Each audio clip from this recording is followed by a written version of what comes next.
Committee will please come to order. Today, the committee is considering 5 measures: H.R. 3101, the 21st Century Communications and Video Accessibility Act of 2010, H.R. 4692, the National Manufacturing Strategy Act of 2010, H.R. 5156, the Clean Energy Technology Manufacturing and Export Assistance Act, H.R. 4678, the Foreign Manufacturer Legal Accountability Act of 2010, and H.R. 3655, the Bereaved Consumers Bill of Rights. We will have opening statements now, 5 minutes for the chairman and ranking members of the full committee, the subcommittee on communications, technology, and the internet, and subcommittee on commerce, trade, and consumer protection, and the chairman emeritus, 2 minutes for all other members. H.R. 3101, the 21st Century Communications and Video Accessibility Act of 2010, brings digital technology and media to the disabilities community. This bill is civil rights legislation for the 21st century. We should do everything we can to ensure that all Americans have access to the tremendous opportunities the Internet provides. And I want to thank Mr. Markey, Boucher, Barton, and Stearns, as well as their staffs, for supporting this effort and helping us get to this point in a truly bipartisan fashion. This bill, while not perfect, has consensus support from both sides of the aisle, the disabilities community, and numerous industry groups. Throughout this process, we have worked closely with all stakeholders to make improvements and find the creative solutions and flexibility that our evolving technology sector requires. I'm especially pleased with the changes we made to the video description section and the eventual inclusion of all television markets throughout the United States. Thanks to this legislation, blind individuals throughout the country will have access to video-described programming. This legislation will make a significant difference in the lives of millions of Americans. I hope we can complete our work in the House to mark the 20th anniversary of the Americans with Disability Act next week and move together with the Senate to get a bill to the President in short order. H.R. 5156, the Clean Energy Technology Manufacturing and Export Assistance Act, introduced by Ms. Matsui, will ensure that clean energy technology firms have the information and assistance they need to be competitive at home and abroad. The United States should have a greater share of the large and growing market for clean energy technology, and this bill advances that strategic goal. The bill provides funds for the International Trade Administration to promote policies that reduce production costs and encourage innovation, investment, and productivity. The bill also directs ITA to implement a national clean energy technology export strategy, and I thank Ms. Matsui for bringing this bill to the committee and urge my colleagues to support it. H.R. 4692, the National Manufacturing Strategy Act, mandates the development of a national manufacturing strategy. Manufacturing is critical to our economy, yet over the past 10 years we have lost a third of the U.S. manufacturing jobs. This bill provides a comprehensive analysis of our manufacturing sector, coupled with an ongoing strategy that sets out short and long-term goals for manufacturing and recommendations for achieving these goals. I would like to thank my colleagues on both sides of the aisle for their contributions to this bill, and I will be offering a substitute amendment that incorporates many of the suggestions. The Foreign Manufacturer Legal Accountability Act, introduced by Ms. Sutton, establishes state and federal court jurisdiction over foreign manufacturers who send to the U.S. finished products and component parts for assembly here. It's no secret that the vast majority of recalls in recent years of defective or dangerous products have involved goods from overseas. Foreign manufacturers are willing to take advantage of the opportunity to sell in the U.S., but often fight to avoid the responsibilities with respect to safety and legal liability that apply to U.S. companies. This bill changes that. If foreign manufacturers do business in the U.S., then they have to do so on the same footing as U.S. companies that manufacture and sell products here. And finally, H.R. 3655, the Bereaved Consumers Bill of Rights, is a priority for Subcommittee Chairman Bobby Rush, and I'm pleased to bring it before the committee. Grieving families arranging services, cremations, or burials for lost loved ones are at risk of being treated unfairly at an especially vulnerable time. Most families in this situation are not familiar with the funeral and burial industry. They are not price shopping and cannot use prior experience as consumers to guide them as they make decisions. This legislation would address the risk of potential fraud, deception, and unfair practices by establishing a minimum standard for consumer protection across the funeral industry. The FTC already enforces the funeral rule, which requires funeral homes to present price lists and provide certain essential information to families planning funerals. This legislation would extend that type of protection to consumers dealing with cemeteries, crematoria, and sellers of funeral goods such as caskets and memorial stones. We will take up these bills today, and I look forward to the consideration by our members of these important legislation. I want to yield to Mr. Barton for opening statement. Thank you, Mr. Chairman, for conducting the markup today. We've got 4 or 5 bills before us. The 21st Century Communications and Video Act, H.R. 3101, the Cemetery and Funeral Act, H.R. 3655, the Foreign Manufacturer Legal Accountability Act, H.R. 4678, Clean Technology Energy Act, 5156, and finally the National Manufacturer Strategy Act, 4692. Several of the bills, the majority has worked with the minority on a bipartisan basis, and I think as a consequence those bills are better for the process. Some of the other bills, there has not been such bipartisanship, and there are, in my opinion, numerous issues to be dealt with.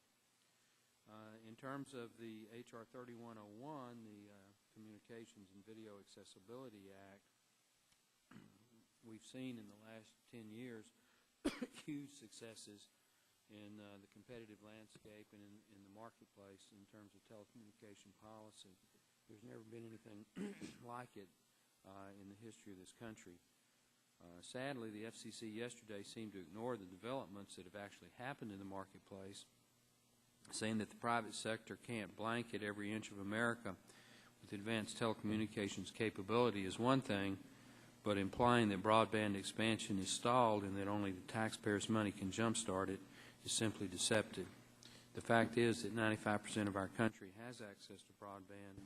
We've jumped from 8 million subscribers to 200 million in 10 years.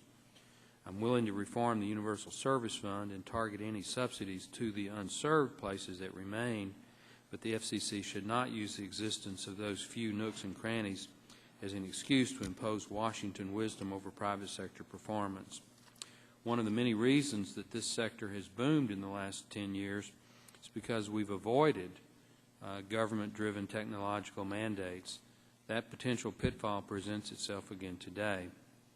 Encouraging and pushing the industry to address the needs of people who are disabled by the absence of sight or hearing is a noble goal, but instead of dictating the solution that seems the best idea we can come up with, I think our job is to extend the benefits of the Internet revolution to people with disabilities by letting the innovators innovate. In my opinion, the appropriate path is to set accessibility goals for the industry, give them reasonable timelines, and then let people who are smarter than us show everybody how to get the job done right. I'm pleased that the manager's amendment will make some of the changes that will ensure that this is the case. I do want to say that the majority has worked in a bipartisan process on this bill, and I hope that we continue to work in that same fashion. In terms of the other 4 bills before us, the Foreign Manufacturer Legal Accountability Act has a number of problems. It sounds like good policy. Who could be opposed to holding foreign manufacturers accountable? But the bill sets aside the Hague Convention, to which we are a signatory, creates a new system which probably violates multiple World Trade Organization rules. I don't think that makes much sense. As currently drafted, the legislation would reach all the way down to the global supply chain to the supplier of raw materials and require each to have a registered agent in the United States for the purpose of receiving service of process and thereby expose themselves to the jurisdiction of the U.S. courts for any civil matter, not just product liability. These requirements will strain the supply chains of American companies and may scare away foreign business. I have serious concerns that our trading partners will retaliate with more suffocating provisions similar to those that we experienced following the enactment of the Smoot-Hawley Tariff Act in the late 1920s, which, as we all know, is one of the primary causes of the Great Depression of the 1930s. The next bill is the Clean Energy Technology Manufacturing and Export Assistance Act. This bill would authorize but not pay for $75 million to assist businesses in developing and exporting clean energy technology. $75 million is a drop in the bucket compared to the major pieces of legislation we have moved through committee recently, but it's still an additional $75 million it's not paid for. H.R. 4692, the National Manufacturing Strategy Act, is a bill designed to avoid facing up to the real problem that is damaging American manufacturing, that is, bad tax policy. It's unfashionable to speak on behalf of employers these days, but the fact remains the United States has the second highest corporate tax rate in the developed world and will soon move into the top spot once Japan's government turns away from taxation towards job creation. Growth in manufacturing requires resources. When the American government is taking an extra 10% off the top compared to our global competitors, that simply will not happen. Instead of addressing the real issue, this bill spends 16 pages creating a new commission and a variety of studies. I don't think that's a very good idea for the committee to do. And finally, last but not least, is H.R. 3655, the Bereaved Consumer Bill of Rights. Let me say, the events that happened at Burr Oak were appalling. They were also highly illegal. State government has authority to do what needs to be done to solve these types of issues. This is not an area the federal government needs to preempt the states. I know the intention of the author is well-intentioned. I know the goals of the bill are noble, but we simply don't need federal regulation in this area. So I am honestly disappointed that 3655 is on the docket here at the full committee, but it is what it is. With that, Mr. Chairman, I yield back, and I thank the courtesy of extending me an extra minute. Thank you very much, Mr. Barton. Mr. Markey, no, it would be Mr. Boucher. I want to recognize you next. Well, thank you very much, Mr. Chairman. Today, among other measures, the subcommittee is processing legislation introduced by our colleague, Mr. Markey, that will modernize the laws governing access to communication services by individuals with disabilities. Next Monday marks the 20th anniversary of the Americans with Disabilities Act.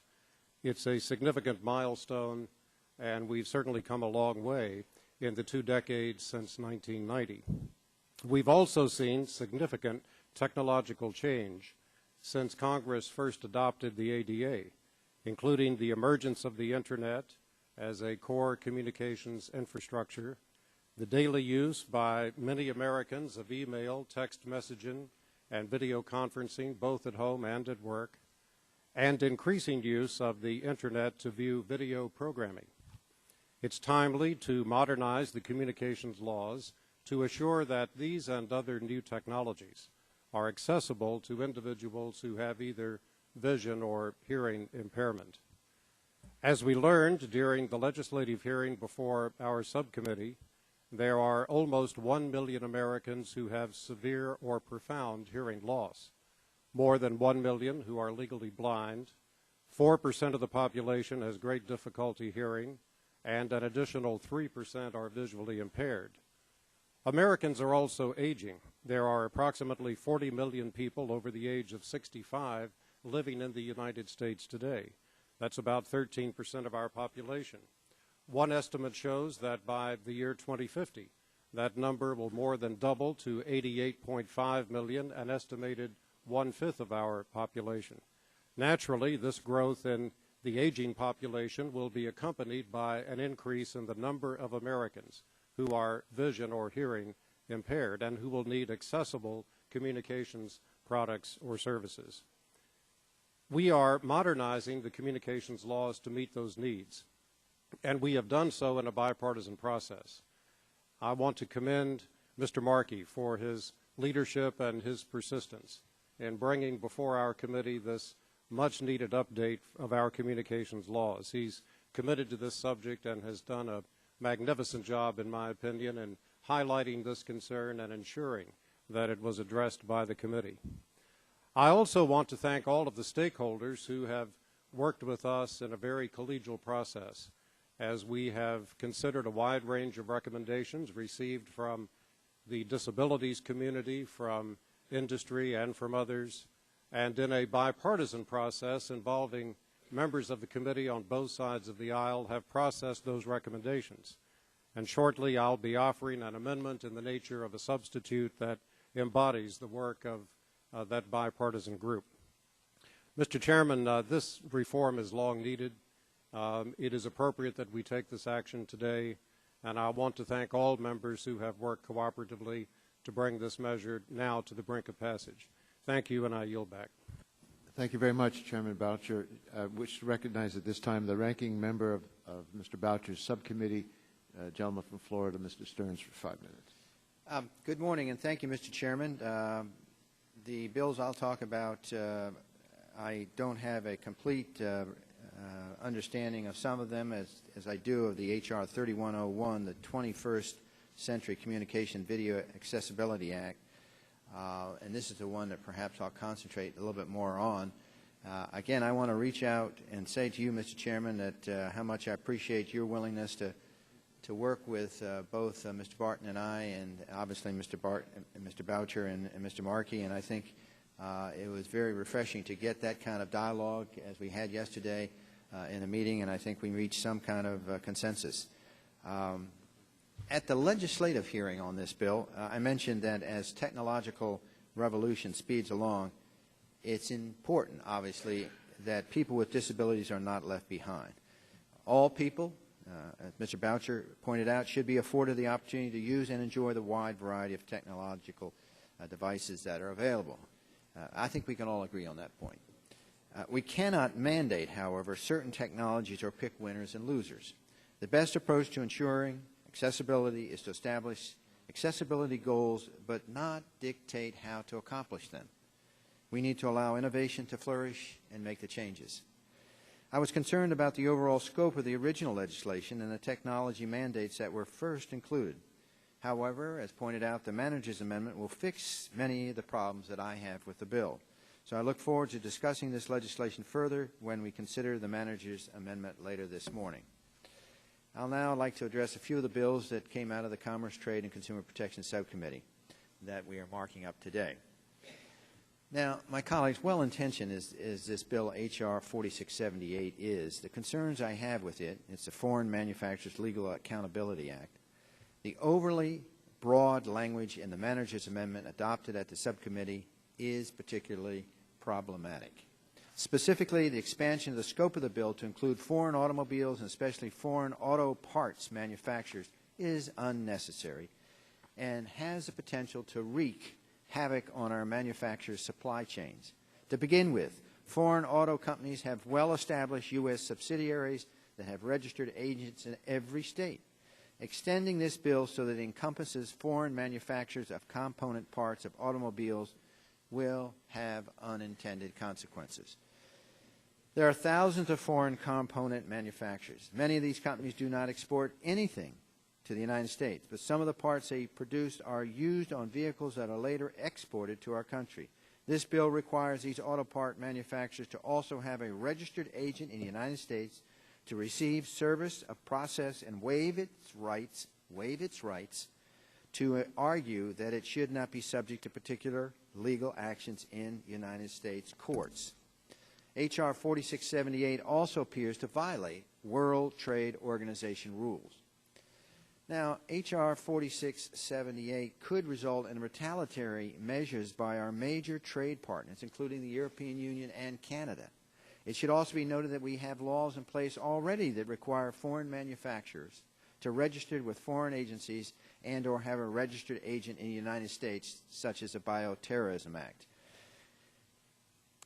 I support holding foreign manufacturers accountable for the goods they export to the United States, and I support protecting consumers from harmful goods coming into our market.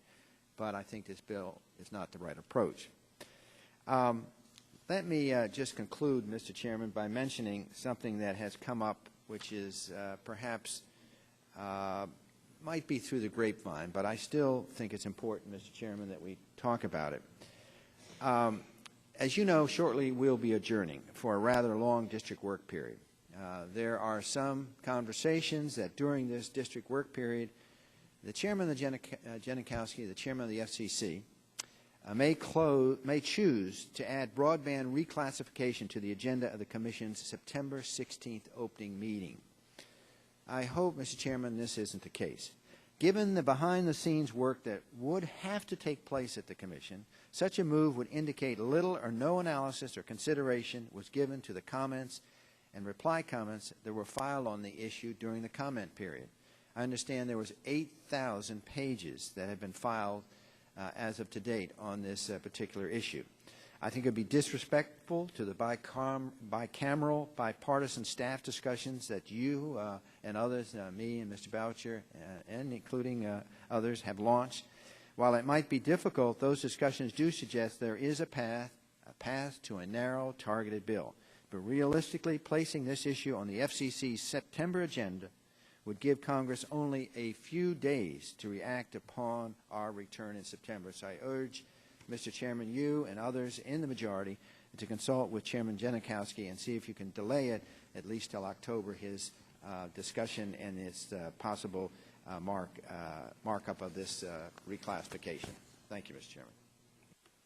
Thank you, Mr. Stearns. Chair recognizes the Chairman Emeritus of the Committee, Mr. Dingell, for 5 minutes. Mr. Chairman, I thank you. I ask unanimous consent to revise and extend my remarks and insert my opening statement in the record. Without objection, that'll be the order. And gentleman yields back his time.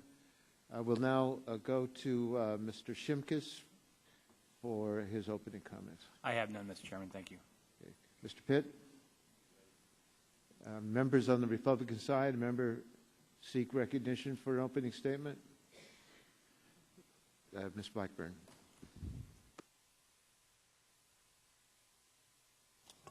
Thank you, Mr. Chairman. As we consider moving a handful of bills to the floor this morning, I am once again concerned with the overreaching nature of some of these pieces of legislation. Industry needs certainty to thrive and continue to invest and create jobs.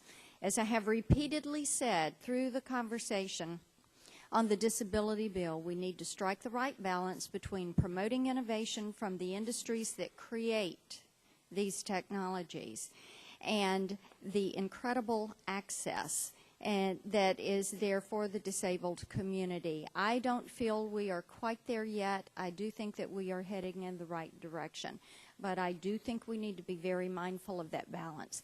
Additionally, Mr. Chairman, we are considering a bill to create a new fund for international trade in energy technology exports. I support creating more access to foreign markets for our industries, but H.R. 5156 does not do that. Instead, it promotes specific and short-sighted energy policies that pick winners and losers in the market and does not address primary trade barriers. Rather than pass H.R. 5156, we should be encouraging this Congress and this administration to move toward a free trade agreements, move forward on those free trade agreements to jumpstart our economy and create jobs. And I'm equally disturbed by H.R. 4678 because it will harm U.S. companies and do little to protect consumers from unscrupulous foreign companies that import defective or harmful products. This bill is nothing more than a gift to the labor industry in an election year. These foreign manufacturers with U.S. subsidiaries should be exempted from coverage because they already are fully accountable for the safety of their products under applicable regulators and tort law. Thank you, and I yield back my time. Thank you very much, Ms. Blackburn. Mr. Markey? Thank you, Mr. Chairman, very much. And I want to begin by thanking you, Mr. Chairman, for your leadership in making it possible for us to bring H.R. 3101, the 21st Century Communications and Video Accessibility Act here to the committee. Your leadership and the leadership of Chairman Boucher has helped us to create something which I think is going to resound throughout this century as an historic turning point in terms of our relationship with technology and the community, which unfortunately historically has not had the same access as everyone else. But I have to note as well that Mr. Barton and Mr. Stearns have been working on a bipartisan basis in order to accomplish that goal as well, which is appropriate for legislation in this area. I want to thank and praise the Coalition of Organizations for Accessible Technology. They're all out here, and they deserve the bulk of the credit for just pressing on this issue for years and years, and that's why we are here today. And thank you all for your excellent work in making it possible for us to be here today. And to all the industries that have worked to make it possible for us to reach this consensus here today. It has been, I think, a work that everyone ultimately can be proud of. I am pleased that we've expanded the availability of video descriptions of television shows to media markets all across the country so that Americans who are blind or visually impaired can more fully enjoy TV programming no matter where they happen to live. And I'm also pleased that we've provided the Commission the authority it needs to increase after appropriate time and study the amount of additional programming that could be distributed in the future for Americans who are blind or have vision impairments. Mr. Chairman, again, I can't thank you enough for your leadership on this issue, and I hope that all members can support this legislation today. Thank you, Mr. Markey. The chair looks to the Republican side. If a member wishes to make an opening statement, gentleman from Ohio. Mr. Chairman, I ask unanimous consent to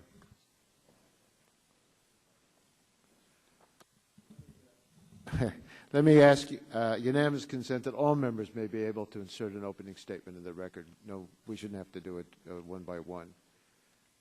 Gentleman from Georgia seeks recognition for an opening statement. Gentleman is recognized. Let's see if this microphone works. It wasn't working last week, but I think we've got it fixed. Mr. Chairman, I want to thank you for calling today's markup on several pieces of legislation, many of which have been reported back to the full committee by the Subcommittee on Commerce, Trade, and Consumer Protection. In my limited time this morning, I'd like to focus on two specific matters that I believe will be important for the purpose of this markup. The first matter is H.R. 3655, the Bereaved Consumers Bill of Rights Act. This legislation was crafted largely in response to the incident that occurred at Burr Oak Cemetery in Alsip, Illinois. It resulted in charges of the unauthorized removal of human remains from graves and the subsequent reselling of those plots. As the story continued to unravel, shocking details were revealed, and my deepest condolences go out to the families of those whose remains were desecrated. Unfortunately, this is not an isolated incident. In my home state of Georgia, when I was in the state Senate, just outside of my congressional district, a national scandal on this very issue occurred. In 2002, the Tri-State Crematory of Walker County was at the center of a criminal investigation where the company failed to cremate the remains of over 300 people, and even worse, they improperly stored the remains. The bodies were spread all over several acres of property. For the families of Northwest Georgia, that was a scandal, and I feel nothing but sorrow for the trauma that they experienced. While these incidents are tragic and deplorable, I do have concerns about the legislation before us today. Specifically, H.R. 3655 does not include an exemption for religiously based cemeteries from being included in the FTC's jurisdiction of this bill. At the appropriate time, Mr. Chairman, I will be offering an amendment to address this particular issue. Mr. Chairman, the other issue that I will mention briefly deals with the important issue of manufacturing. While we will be examining a number of bills that attempt to help bolster the industry, I do not believe that we can effectively help manufacturing grow in this country until we enact the existing and long-standing free trade agreements that we have with Colombia, Panama, and South Korea. I urge my colleagues in the majority, please act swiftly on this matter, because that is the most direct way that we can help this industry grow. Mr. Chairman, thank you, and I yield back. Thank you very much, Mr. Gingrey. Ms. Eshoo? First, Mr. Chairman, thank you for calling these bills up for markup. They're 5 important bills. I believe that they are going to protect consumers and help our economy to grow. I just wanted to say that on the approaching 20th anniversary of the Americans with Disabilities Act, that it's an honor to be able to cast a vote for 3101. So kudos to Congressman Markey for his continuing exceptional leadership, and to all of the advocates. You're the passion, the fuel that's really driven this, and I think it's really cause for celebration. In our country, we continually seek to push the edges of the envelope out so that every American will enjoy the fruits of what we have, in this case, America's technology, which is celebrated around the world. So with that, I'll yield back the balance of my time, Mr. Chairman. Thank you very much, Ms. Eshoo. Mr. Blunt? Thank you, Mr. Chairman. Thank you for holding this markup today on these 5 pieces of legislation. I'd like to spend my limited time today just addressing H.R. 4678, the Foreign Manufacturers Legal Accountability Act of 2010. Most members of our committee are in agreement that protecting consumers from potentially harmful foreign imports is a top concern of this committee. To that end, the United States has entered into bilateral treaties of friendship, commerce, and navigation with numerous countries that are designed to accomplish that goal. These treaties, Mr. Chairman, require partnered countries to provide equitable treatment of companies and nationals of the other country. These treaties also specify the requirements for making valid service of process on foreign companies, which are governed under the Hague Services Convention, to which the United States is a party. To that end, there's a legitimate, internationally recognized treaty already in place that governs the service of process claims that American citizens and companies can rightly file against foreign companies. I fail, Mr. Chairman, to see the rationale in usurping this treaty and opening our domestic manufacturers and exporters to retaliatory tariffs and trade regulations, which I believe this legislation would do. The main goal of this body should be to facilitate increased trade opportunities for our domestic firms. While I believe this legislation is well intended and seeks to inoculate domestic manufacturers from harmful foreign imports, I feel there has to be a way to accomplish this without breaking current agreements with foreign nations and without exposing our domestic industries to more hostile exporting environments. Additionally, I think this legislation may very well be a WTO violation. Mr. Chairman, I share my colleagues' concern regarding the potential harmful imports that our constituents may become exposed to because of substandard regulations. However, I think this legislation isn't the way to accomplish it, and I look forward to working with you, the sponsor, and others to see if we can solve this problem in other ways, and I yield back. Thank you very much, Mr. Blunt. Mr. Green, do you wish to make an opening statement? Thank you, Mr. Chairman, for holding the markup on these important bills. I'm pleased we're considering 2 bills today that I'm a co-sponsor of, the Foreign Manufacturers Legal Accountability Act and the National Manufacturing Strategy Act. I believe it's necessary we advance these bills. The Legal Accountability Act ensures consumers are protected from imports that lack quality control and pose a risk. The Manufacturing Strategy Act will boost our economy by directing the government to find ways to support our domestic manufacturing capabilities. It's important we put Americans back to work, and one of the ways we can accomplish this is by improving our capacity for manufacturing.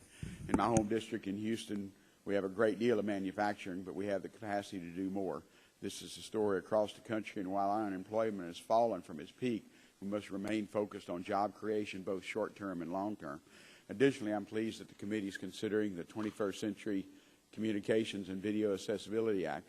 As co-chair of the Congressional Vision Caucus, I've worked to address the challenges faced by the vision impaired and I believe that this bill takes necessary steps to allow disabled individuals are able to utilize fully internet-based communication services, equipment better access to video programming. This bill enjoys bipartisan support, and I'm pleased we have worked with all our counterparts on the minority side to craft a bill that expand access to the disabled while addressing the concerns they raised. And again, I yield back my time, Mr. Chairman. Thank you, Mr. Green. Mr. Murphy, do you wish to make an opening statement? No. Mr. Burgess? Let's see, we go to Mr. Scalise. Thank you, Mr. Chairman. Today we're marking up 5 bills, and I'd like to briefly comment on each of them. First, H.R. 3101, the 21st Century Communications and Video Accessibility Act, seeks to ensure that individuals with disabilities are able to utilize internet-based communication services and equipment and better access video programming. I support these goals, and I commend my colleagues for working on this issue. I hope that through today's markup we're able to improve H.R. 3101 so that it strikes the appropriate balance between promoting innovation and promoting accessibility while allowing for continued growth. Next is H.R. 4692, the National Manufacturing Strategy Act.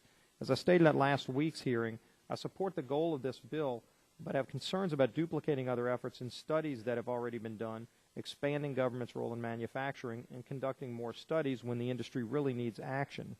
I understand that my colleagues have worked to improve this bill, and we'll have a manager's amendment to address some of those concerns, and I look forward to hearing those details. Hopefully it'll provide our manufacturing industry with the tools they need to spur innovation, promote job growth, and provide immediate results. I have the same concerns about H.R. 5156, the Clean Energy Technology Manufacturing and Export Assistance Act. Its intentions are good, but I'm concerned that they could be achieved through the International Trade Administration's current programs. Moreover, this legislation costs $75 million. With a $1.4 trillion deficit this year, we have to stop spending money we don't have, and funding has already been increased for export promotion in the stimulus bill and in the President's budget. Now I'll turn to 4678, the Foreign Manufacturers Legal Accountability Act. As I stated at our subcommittee hearing, this legislation was brought to my attention due to the difficulties that many constituents face dealing with toxic Chinese drywall. The intent is good, but I do have concerns about the legislation and its scope. We must examine the provisions of this bill, including those on component parts, as well as those that loop in the auto manufacturing industry. And finally, the 3655, the Bereaved Consumers Bill of Rights Act. I have serious concerns about this legislation, as do many of my colleagues and constituents. Let me be clear that the incidents we've seen in cemeteries such as Burr Oaks are despicable and hopefully never happen again, but this bill would not have prevented Burr Oaks from happening. We've seen that states act swiftly in response to these incidents, and we should not limit their ability to police this issue in the future.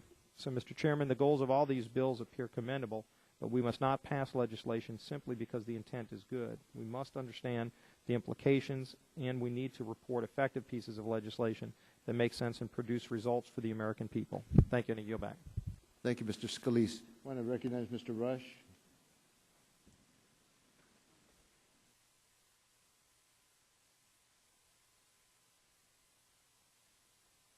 Thank you, Mr. Chairman. Mr. Chairman, I want to thank you for scheduling today's important markup. 4 of the 5 legislative measures that we're considering today were favorably reported out of the Subcommittee on Commerce, Trade, and Consumer Protection that I chair. And, Mr. Chairman, I do want to take just a moment to congratulate the young guns, the staffers of the Consumer Trade, Commerce, Trade, and Consumer Protection Subcommittee. They're doing some outstanding work, and I'm really, really proud of them. Before asking for your support on these important matters, I would like to bring to your attention a sad reality. What makes our economic recovery complicated is not the recession itself, but the fact that we are facing severe competition from developing countries. Yes, developing countries. It may be less painful to call them emerging markets, but the bottom line is competition is real. If we don't act now, next year, I repeat, next year, China will become the first manufacturing economy in the world. China also will have control over the world's strategic resources. Once the currency manipulation issue with the U.S. will be resolved, they will simply transfer their manufacturing capability in new frontiers like Africa, where they are already established in industrial trade zones. India, Brazil, and others are also growing their economy. Obviously, they have a strategy, and that strategy is working. I am glad that Congressman Lipinski has introduced H.R. 4692, the National Manufacturing Strategy Act of 2010, and Congresswoman Matsui, myself, and Congressman Dingell introduced H.R. 5156, Clean Energy Technology Manufacturing and Export Assistance Act of 2010. Both bills will make our clean energy and manufacturing industry globally competitive and create jobs in America. The two other bills I am also asking you to support will protect American consumers.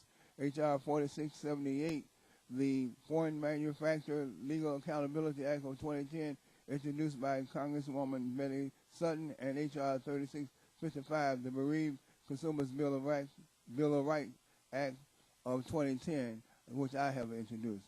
Recent incidents in my home state of Illinois and in Arlington National Cemetery show that regardless of their status, religious or secular, for-profit or not-for-profit, and even government-ran organizations, all cemeteries need to be regulated. They all serve the same sacred purpose, which is to honor and respect the remains of our loved ones. I urge my colleagues to support this bill. Mr. Chairman, in the time remaining, I don't have any time left. I don't think, do I? But, in my time remaining, I would be remiss if I did not publicly acknowledge that the hard work and commitment of, again, my highly capable and resourceful subcommittee staff, my young guns, which at the time has included volunteers from other subcommittees. All my staff, from the chief counsel to my interns, has done a yeoman's job this session in helping members to prepare for hearings and markup, draft complex legislation for introduction and consideration, and helping to resolve, to move to consider a number of bills through the committee process. With that, I yield back the balance of my time, and I say thank you to these outstanding staff that I'm blessed with. Thank you. God bless. Thank you, Mr. Rush. The chair now recognizes Mr. Griffith from Alabama for an opening statement.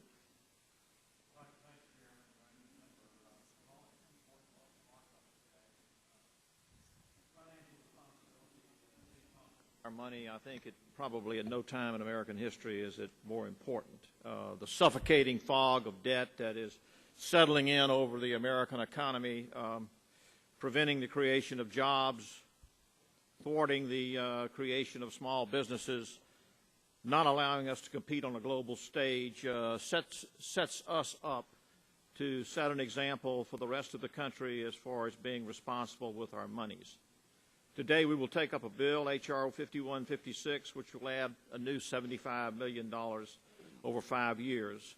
This bill is not paid for. It is a bill that flies in the face of PAYGO, a concept that my Democratic colleagues have paid much lip service to, and I think at this time we need to apply it to H.R. 5156.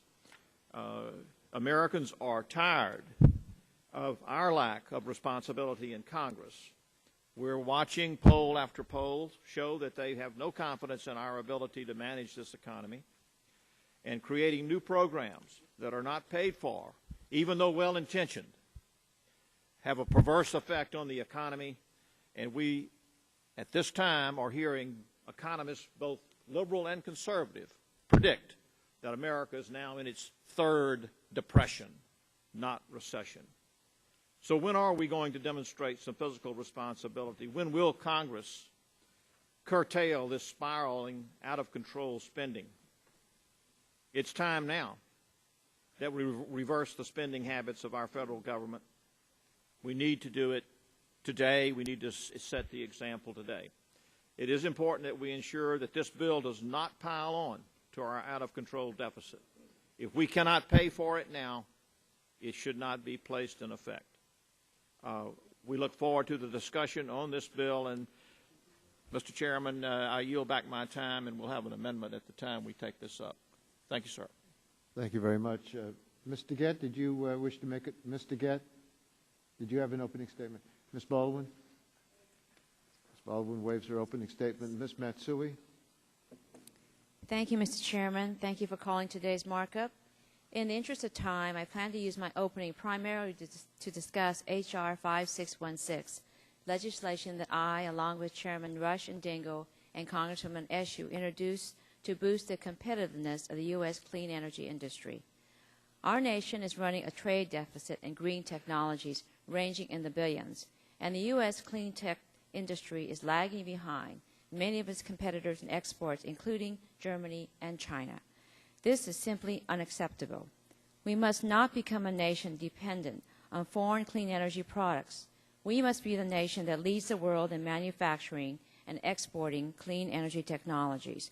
H.R. 5156 will strengthen the U.S. clean energy industry by requiring the Department of Commerce, in coordination with relevant agencies, to implement and sustain a national clean energy technology export strategy to provide U.S. clean tech firms with export assistance in finding and navigating foreign markets to sell their goods and services to new customers. The President has laid out a laudable goal to double U.S. exports over the next 5 years, and this legislation will ensure clean energy exports are at the forefront of our national export strategy. The bill will also strengthen Americans' domestic clean tech manufacturing industry. Unlike big U.S. companies, small and medium-sized firms simply do not have the resources and expertise to find and navigate foreign markets and are seeking assistance. H.R. 5156 will provide the assistance many U.S. small businesses are seeking. It will also enhance our standing in the race to be the global leader in clean energy. I urge support for H.R. 5156 and the other bills being considered today. I thank you, Mr. Chairman, for holding today's markup. I yield back the balance of my time. Thank you very much, Ms. Matsui. Mr. Murphy, do you wish to make an opening statement? The gentleman is recognized. Thank you, Mr. Chairman, I thank you and the other leaders of the committee for bringing these bills before us today. I'm particularly excited about the 3 bills related to the rebirth of American manufacturing.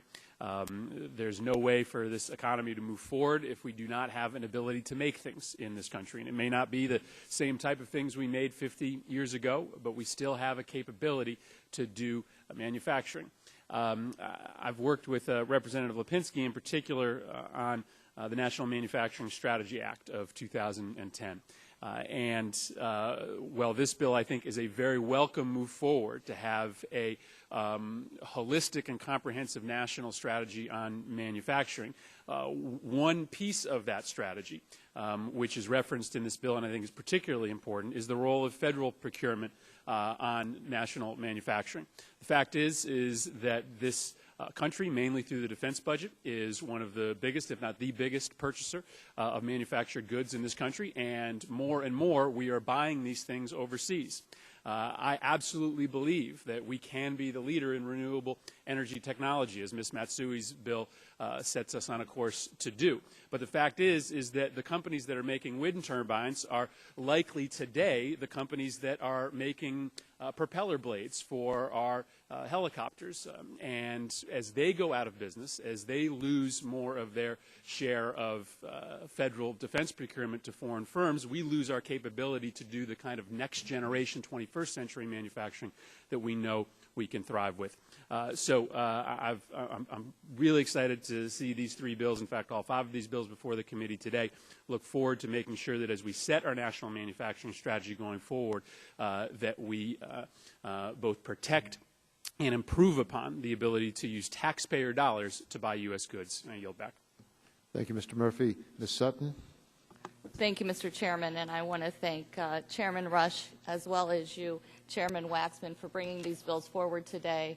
In the interest of time, I'm going to limit my remarks to H.R. 4678, the Foreign Manufacturers Legal Accountability Act of 2010. Every year, countless Americans are injured, sometimes fatally, by dangerous products that have been manufactured abroad and imported into the United States. And recent examples we're well familiar with: toxic drywall, faulty infant cribs, lead paint in children's toys, and defective tires. These products not only hurt American consumers, they hurt American businesses. U.S. manufacturers are responsible for ensuring that products they put on the market are safe, but it is extremely difficult for injured parties to hold foreign manufacturers accountable because they're unable to serve process or establish jurisdiction. This bill is a bipartisan bill with 63 co-sponsors. It's simple, logical, and appropriate. It's about fairness and accountability. It's about protecting consumers, leveling the playing field for American businesses. It's about encouraging the design and manufacture of safer products and giving injured consumers and businesses their day in court. For those foreign manufacturers that reap the benefits of the American marketplace, H.R. 4678 eliminates the layers of defenses based on service of process and personal jurisdiction that are used by the same foreign manufacturers to avoid responsibility. Globalization has provided some with the wrong incentive to cut corners, use the cheapest supplier, forego third-party testing, manufacture cheaper products, and consumers actually worldwide become at risk. This bill will bring out justice and put our system in sync with commerce. It's supported by the Consumer Federation of America, Consumers Union, Public Citizen, U.S. PIRG, Center for Justice and Democracy, National Consumers League, National Association of Consumer Advocates, and the U.S. Business and Industry Council, which represents 2,000 U.S. manufacturers. With that, Mr. Chairman, I yield back. Thank you, Mr. Sutton. Thank you, Ms. Sutton. Mr. Space, are you interested in making an opening statement? I'll waive my opening, Mr. Chairman. Thank you. Waves. Mr. Sarbanes, recognized. Thank you, Mr. Chairman. I appreciate the markup today, in particular the bills relating to American manufacturing. For too long now, it seems that proposals that have been put forward with respect to manufacturing have been treated often as a sort of a nostalgic walk down memory lane, but in fact, they're critical to the economy of this country. And I believe that if we have a strong emphasis on manufacturing, that American manufacturing can actually be the thing that leads us fully out of this difficult economic time that we're in and into a recovery. And so it's exciting to now see, I believe, a consensus developing around how critically important this emphasis is. And it's reflected in the three bills that we're going to be considering among those before us today. I thank you for bringing those forward, and I yield back my time. Thank you. Any member wish to seek recognition for an opening statement? Mr. Chairman. Mr. Engel. Thank you very much, Mr. Chairman. These are 5 excellent bills, and I support them all. I wanted to just comment briefly on 2 of them. Ms. Matsui's bill, helping to boost U.S. clean energy technology. It's really so important. Other countries are leaving us behind. They're moving on all these technologies, and we seem to be stuck. And anything that we can do to help us, our firms, to boost U.S. clean energy technology, we should be doing. As far as the 21st Century Communications and Video Accessibility Act, technology is something we take for granted. 15 years ago, most technology that I was exposed to was the television, and now I can turn on my digital television and watch a show I recorded on my TiVo. Then I can check the weekend weather online, check emails on my BlackBerry, make calls on my cell phone, and do any number of things I couldn't do when I first came to Congress.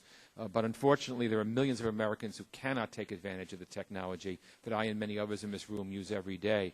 So when we hear that only 1% of the population suffers from severe hearing or vision loss, it sounds like a small number. But that translates to up to 1 million people who cannot hear what I'm saying right now, and about 1.3 million people who are legally blind.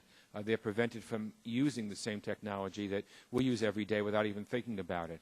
The free market will often not update its technology to provide access to this 1% of the market, and that's why we're here today doing this bill. I'll be the first to say that I've seen excellent examples of extremely accessible technology created by Apple Computer and others, and it's my goal that these good companies will continue to produce great products without our need to intervene. However, it's our job to ensure that all Americans are treated fairly and equally, which is why we're here today, and I look forward to the passage of this bill and the others today. I thank you, Mr. Chairman, and I yield back the balance of my time. Thank you, Mr. Engel. Gentleman from Washington.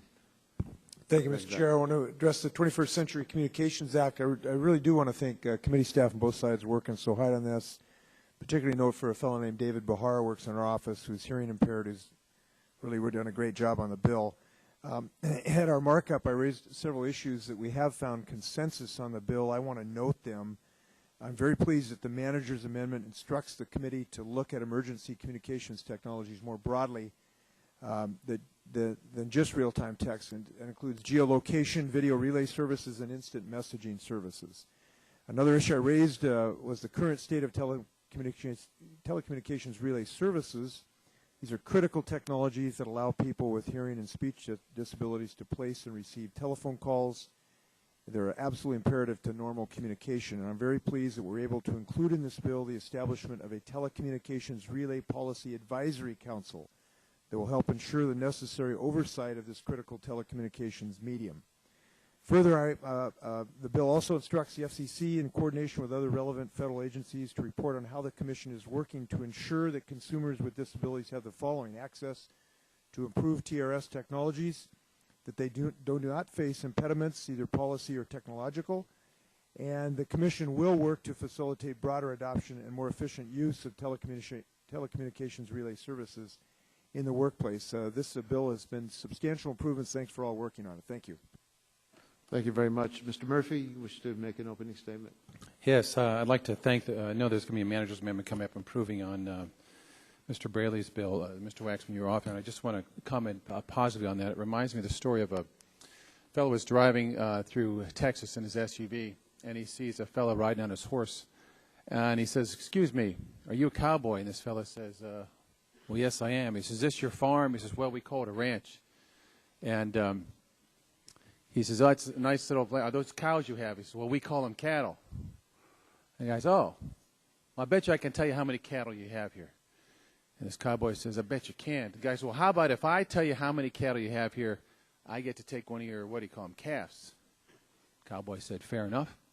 And the guy said he takes out his laptop computer, puts a satellite dish on the top of his big SUV. He's writing, he's texting, he's sending things to Germany and Japan and NASA and all these things. He finally gets the data back, and he says, "All right, cowboy, you have exactly 3,422 head of cattle." Cowboy says, "That's amazing. I can't believe you know that." And go ahead, take a calf. So the guy takes one, puts it in the back of his SUV, and the cowboy says, "Well, wait a minute, I just want to be able to have an opportunity to respond to this bet." The fellow says, "Okay." And the cowboy says, "I bet I can tell you what you do for a living."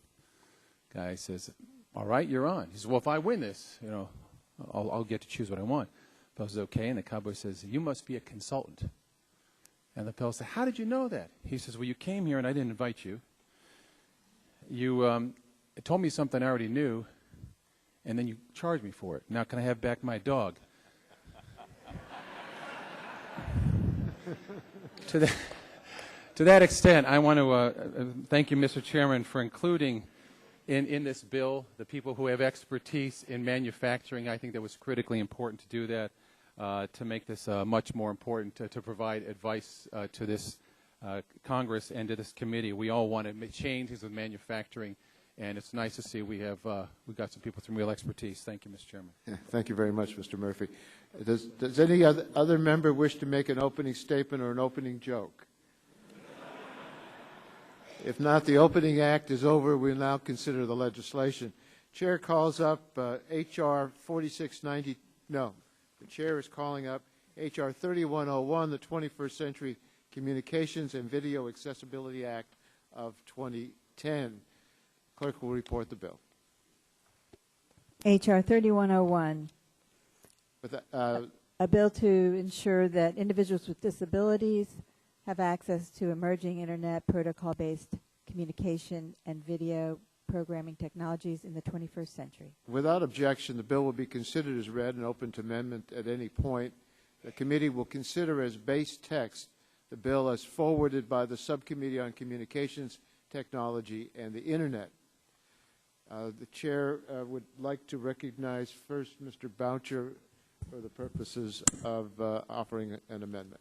Well, thank you very much, Mr. Chairman. I have an amendment at the desk.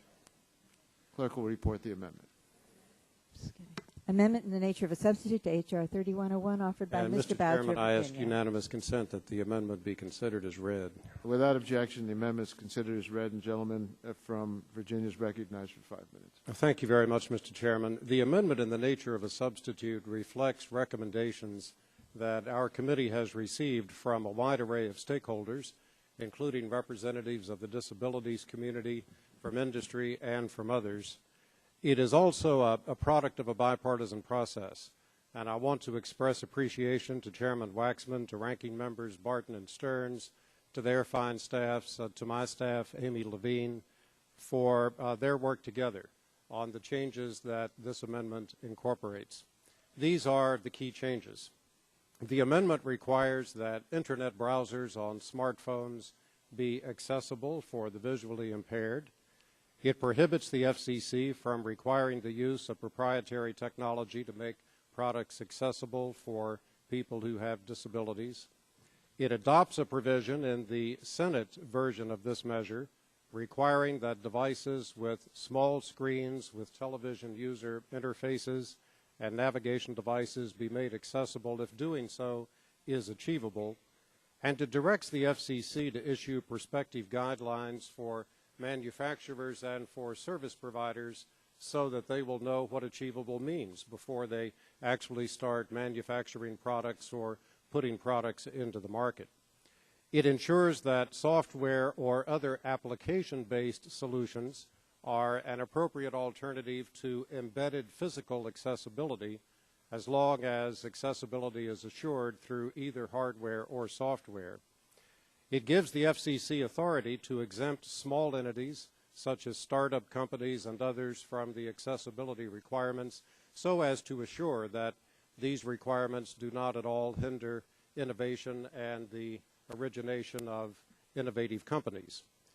It allows the FCC to consider whether accessibility requirements are achieved when manufacturers and service providers make a variety of devices available with various functionalities at various price points, so that not every device that a manufacturer creates would have to contain these accessibility features.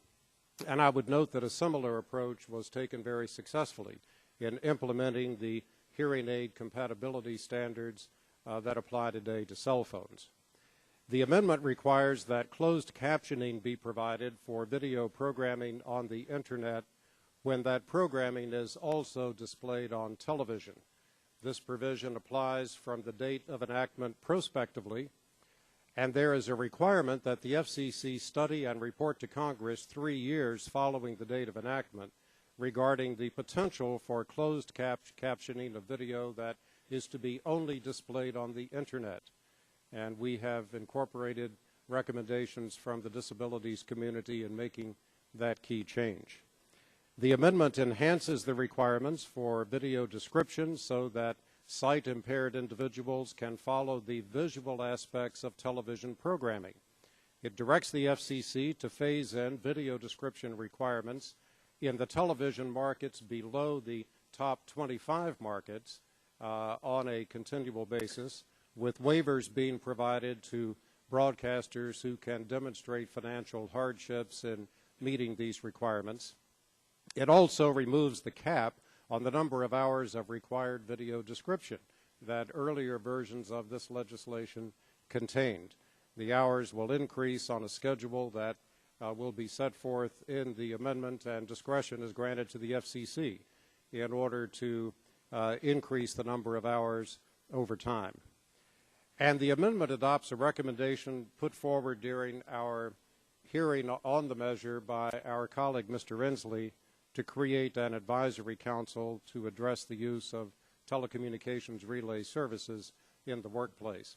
This bipartisan measure is a fitting tribute to the 20th anniversary of the Americans with Disabilities Act that occurs on Monday. It brings accessibility for the hearing and vision impaired to the Internet and to the smartphones that increasingly will be used for everyday communications. I want to commend Mr. Markey once again for his leadership in championing this measure and the persistence with which he has ensured that it be considered by the committee. And I thank all members who have contributed to an excellent bipartisan process. Mr. Chairman, I urge adoption of the manager's amendment, and I yield back the balance of my time. Thank you, Mr. Boucher. The amendment to the nature of a substitute is before us. Any discussion? Mr. Stearns. Mr. Chairman, let me just have an opportunity to speak on it. Legislation is rarely perfect, and this bill obviously is no exception. We labored hard, and as Mr. Boucher mentioned, Mr. Markey is to be commended for pushing this. In the previous Congress, he tried to do this bill forward. He did not have the consensus. He's made great efforts, and I admire him for what he's doing, and we want to support him. You know, have every issue that I've raised been adequately taken care of? Not altogether, but I think many of the issues raised by the disability community and industry and some of my colleagues have been satisfied. So I support the manager's amendment. The main concern I expressed was that the legislation was extremely broad in scope originally. This manager's amendment addresses that by adding language explicitly stating that the relevant sections shall not be construed to require every feature and function of every device or service to be accessible for every disability. That's very important. The manager's amendment also, among other things, revises the bill so that, one, it creates goals rather than technological mandates. It prohibits the FCC from mandating use of proprietary technologies, creates an achievable standard that strikes a balance between readily achievable standard in current law and the undue burden standard in the bill that was originally introduced, relies to a greater extent on advisory committees and industry-developed technical standards subject to FCC review, clarifies that manufacturers and providers may rely on third-party solutions to achieve accessibility. This allows exemptions for small businesses, allows waivers for aspects of multifunction devices not primarily designed for advanced communications, provides 2 additional years for mobile DTV devices to meet accessibility requirements, requires smartphones to make their Internet browsers accessible in 3 years for people with visual disabilities if achievable, and reinstates video description and gradually expands it to all markets. And my colleagues, I'm aware that industry is concerned that the bill also gives the FCC authority to expand the number of hours of video description. In order to balance the interest of the accessibility community in receiving more programming over time and interest of industry in having certainty, the provision does not grant the FCC that authority until 10 years from enactment. Moreover, the FCC must issue a report to all of us here in Congress at year 9, identifying the cost and benefits of expansion as well as explaining its proposal to us. Congress will have 1 year from that report to weigh in, if necessary, before the FCC acts. I'm also aware that the consumer electronics industry is concerned that devices with screen sizes 13 inches and larger are not subject to the same achievability analysis that applies to smaller devices with regard to the requirement to provide closed captioning, video description, and emergency information. The FCC can, however, grant waivers. As I said previously, this legislation is not perfect. I still have concerns, but I promise to continue working with everyone as the legislation moves to the floor and any conferences we might have with the Senate. And with that, Mr. Chairman, I yield back. Gentleman yields back his time. Mr. Markey, seek recognition for what purpose? In support of the gentleman is recognized for 5 minutes. I thank you, Mr. Chairman. And again, I want to thank you and Mr. Boucher for your extremely hard work on this piece of legislation, and to Mr. Barton and to Mr. Stearns and all of the staff who have been working very hard to put together this now substitute, this amendment, which is going to be considered. Very briefly,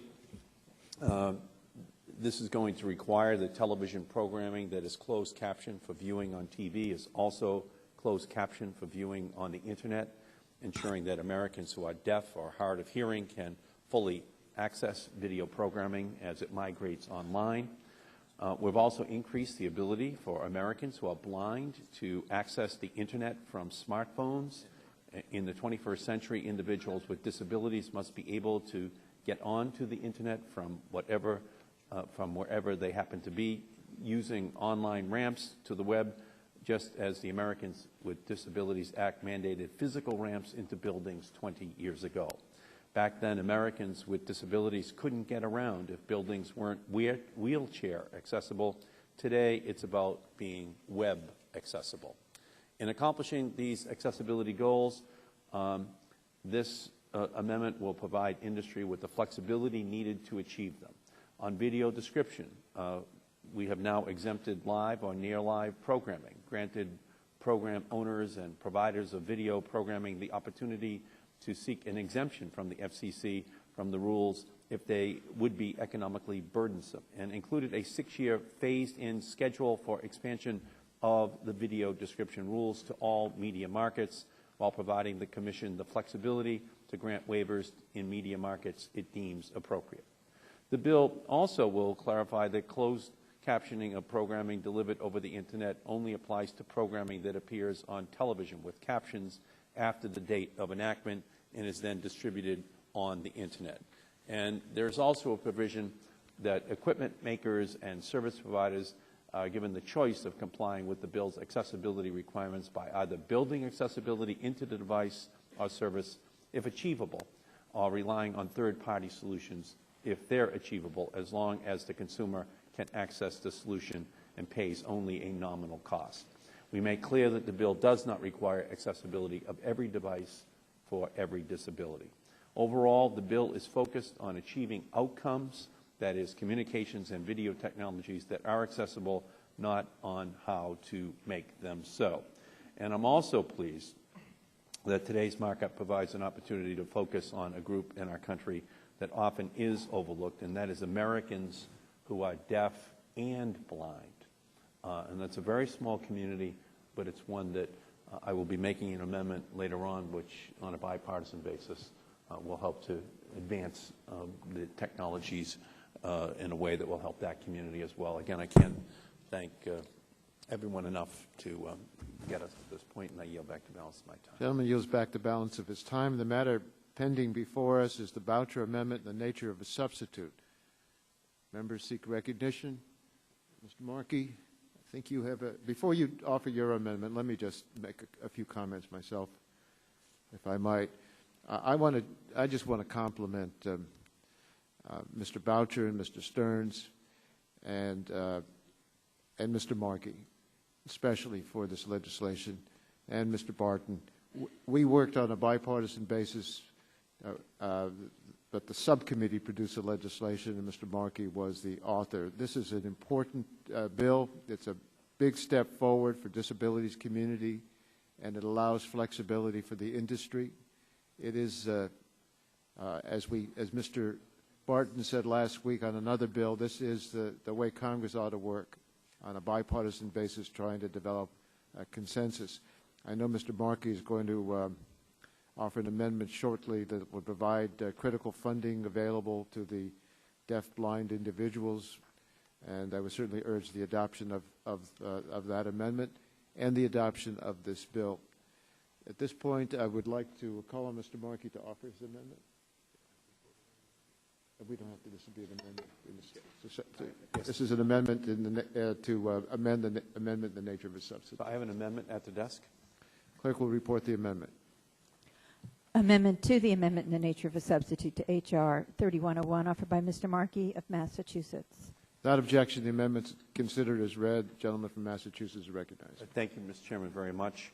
The amendment which my staff, Mark Baer, has been working with your staff, with Mr. Boucher's staff, and with the Republican staff, would direct the Federal Communications Commission to distribute through programs the Commission would approve of up to $10 million a year in specialized equipment for low-income Americans who are deaf and blind. The $10 million would be provided from the Telecommunications Relay Services Fund. This equipment is intended to leverage technology to enable deaf-blind Americans to interact and communicate with the world around them. The equipment eligible for funding under the amendment is telecommunications services, text-to-voice for Americans who are deaf, advanced communications such as email, interchange services, meaning long-distance phone service, and advanced communications and information services, meaning broadband. The CBO has told us that there is no score, no cost to the government associated with the amendment. The amendment is an important and reasonable effort to ease the accessibility challenges of the deaf-blind community. It's a small population, but there is no market-based solution for this particular community. The market is too small for companies to make a profit. Legislation here is needed to try to help this very specialized community. I yield back the balance of my time with the thanks of the members. Mr. Stearns. Thank you, Mr. Chairman. In looking through the amendment, I think that we have no objection to this. This is not adding to the federal deficit. It's going to be paid by industry, and if you take roughly the $10 million and divide it by all the households who have a phone, it's probably about less than 10 cents per household a year. And the remarkable thing about this amendment and the idea of deaf-blind individuals, members should realize there's now equipment, though, that you could go on the Internet and putting a piece of equipment in the SB port, you could see the Internet transcribe to Braille on this machine next to you, so that you as an individual, if you're blind, then you go on and read this Braille off the Internet. So it's an amazing technology which, you know, I think all of us want to see the deaf and blind have this opportunity. And so, Mr. Chairman, I think it's a good amendment. I think we should move forward with it. Thank you, Mr. Stearns. Any further discussion of the Markey Amendment? Gentleman from Alabama, Mr. Griffin.